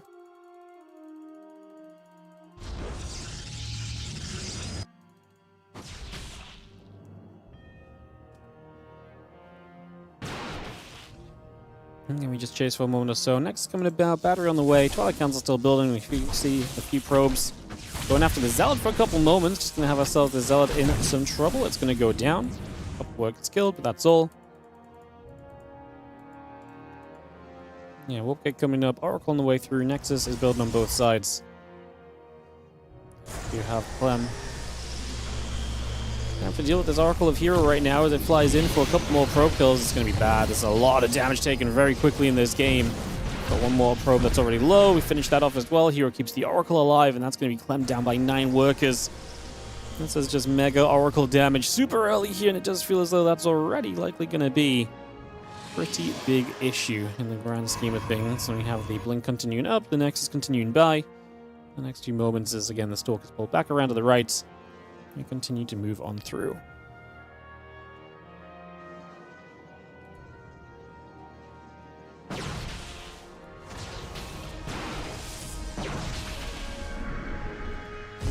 Let's see the Oracle taking a few more shots, a few more hits coming in. Stalkers are going to be there, and we just have the Oracle already going down. So the Oracle falls. And we just see this Oracle pulling back around, Blink, and a couple extra probes coming about. Extra probes on the way from herO as well. You need to get that going. Couple sentries just going to warp in. The probe still chrono boosting on the Nexus, and on we try and go here. Well, herO is just up 12 workers, so again, the start of this game has been monumentally amazing for him. Even with one Oracle down, 12 probes killed is a major success, and obviously at this point he starts to take a massive lead. Clem will hit Blink sooner, but if you've got so much of an eco disadvantage, hitting Blink sooner is only going to mean so much, because if you don't have enough Stalkers to trade with anyway, what's the Blink going to do for you? Like walking in right now, 7 to 6 is decent, but obviously herO should get a lot more Stalkers a lot more quickly from this point on. And that's really the problem. I mean, Clem's going to move across the map, and he's going to try and do something here. But, yeah, as long as herO's building Stalkers somewhat consistently, like, it's just going to be so tough. Plus, you can negate the Blink Stalker power by having a battery in just a defensive position of your own at first as well, which does seem as though it's probably going to be how this goes. So, I kind of take that route for the moment. Let's see. Blink finishes up from Clem. Like I say, herO will have to rely a little bit on the defense, a little bit on that battery, which got set up in position right there. Hallucination to try and blink the main. Clem knows he's got to try and make something happen, at least threaten the blink into the main. What's he actually going to do? Blink is ticking closer and closer to being done from herO. The moment it's done from herO, this just becomes such a simpler scenario. He's going to force field the low ground. Okay, but we're going to have blink soon, so I don't think the force fields are going to matter. Like, we're really not far from just being able to blink across this defensively, and then we're just fine. So you blink across this, bam, we jump onto some of these Stalkers. Clem knows it's GG. Too much damage from the Oracle, and herO does come out ahead on the PvP against Clem in the end. And that's it. That's the finals, guys. That wraps us up for today's coverage of yesterday's Kung Fu Cup that we were just catching back up on. As like I say, I was not able to be here. So herO takes it down, his second Kung Fu Cup win of the season. And getting a few more of those Kung Fu Cup points stacked up. Clem, though, his best result in a Kung Fu Cup so far. We'll keep him high up in the rankings in the Kung Fu Cup, which is important because, again, there's an end-of-year championship for this Kung Fu Cup that we got to get to at some point. So, guys, tomorrow is the WardiTV Team League. Again, we're back streaming properly from here on out, guys. So we're back every day. Until next Wednesday, I'm off one day. I'm just taking a day off. It's old school RuneScape leagues. I'm going to take the first day off. Otherwise, I'm just not going to focus while casting anyway. But other than that, we're off like 2 days in the rest of April. So for the rest of April, 21 days or something, we're off 2, maybe 3 days. I think 3 days total, perhaps. But we're just streaming. And May's busy as well. There's a lot of stuff planned. There's a lot of tournaments coming up. Yeah, so, WardiTV Team League playoffs tomorrow. The exact maps are not set just yet. At least they're not set for Basilisk and the Musketeers, but the Villains and Noise Genetic games are set. They're just not on Wikipedia yet. Maybe I can give you a bit of a preview very quickly before we go to ads. You'll see some games tomorrow, such as Max Packs versus SOS, Rogue against Max Packs. Well, basically, I mean, everyone's playing twice, so basically you're going to see Max Pack, Solar, and Percival taking on Rogue, SOS, and Creator. And then you're also going to have Serral, Trigger, and Goblin taking on Three Musketeers, which is Hero Marine Classic and Showtime. So that's tomorrow's matches, 2 best-of-9s in the upper bracket, and then the day after, Saturday, we play 2 lower bracket matches, and then the lower bracket semifinals, and then on Sunday, the final matches. And then on Mondays, WardiTV Mondays. Tuesday, the qualifier for the Team Liquid Map Contest Tournament. And then Thursday, Friday, Saturday, Sunday is Team Liquid Map Contest Tournament group stages. So you can check out all of that. That is coming up. $5,000 this year, thanks to the Shopify Rebellion and Monster. So, yeah, thank you to those guys. And, yeah, we'll have the WardiTV Team Liquid Map Contest Tournament coming up. And then WardiTV Spring Cup and Championship are being made. And I'm working on a big event right now that's coming.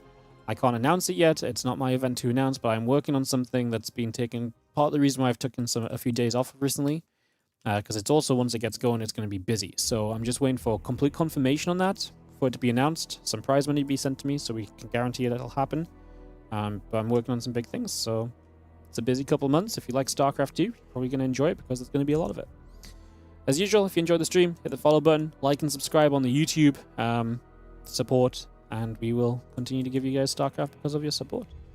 I'll be back tomorrow for WardiTV Team League action, guys. I'll see you guys there. Some ads on the outro, and otherwise, I'll see you guys tomorrow. Have a great day, and I'll see you guys later. Bye.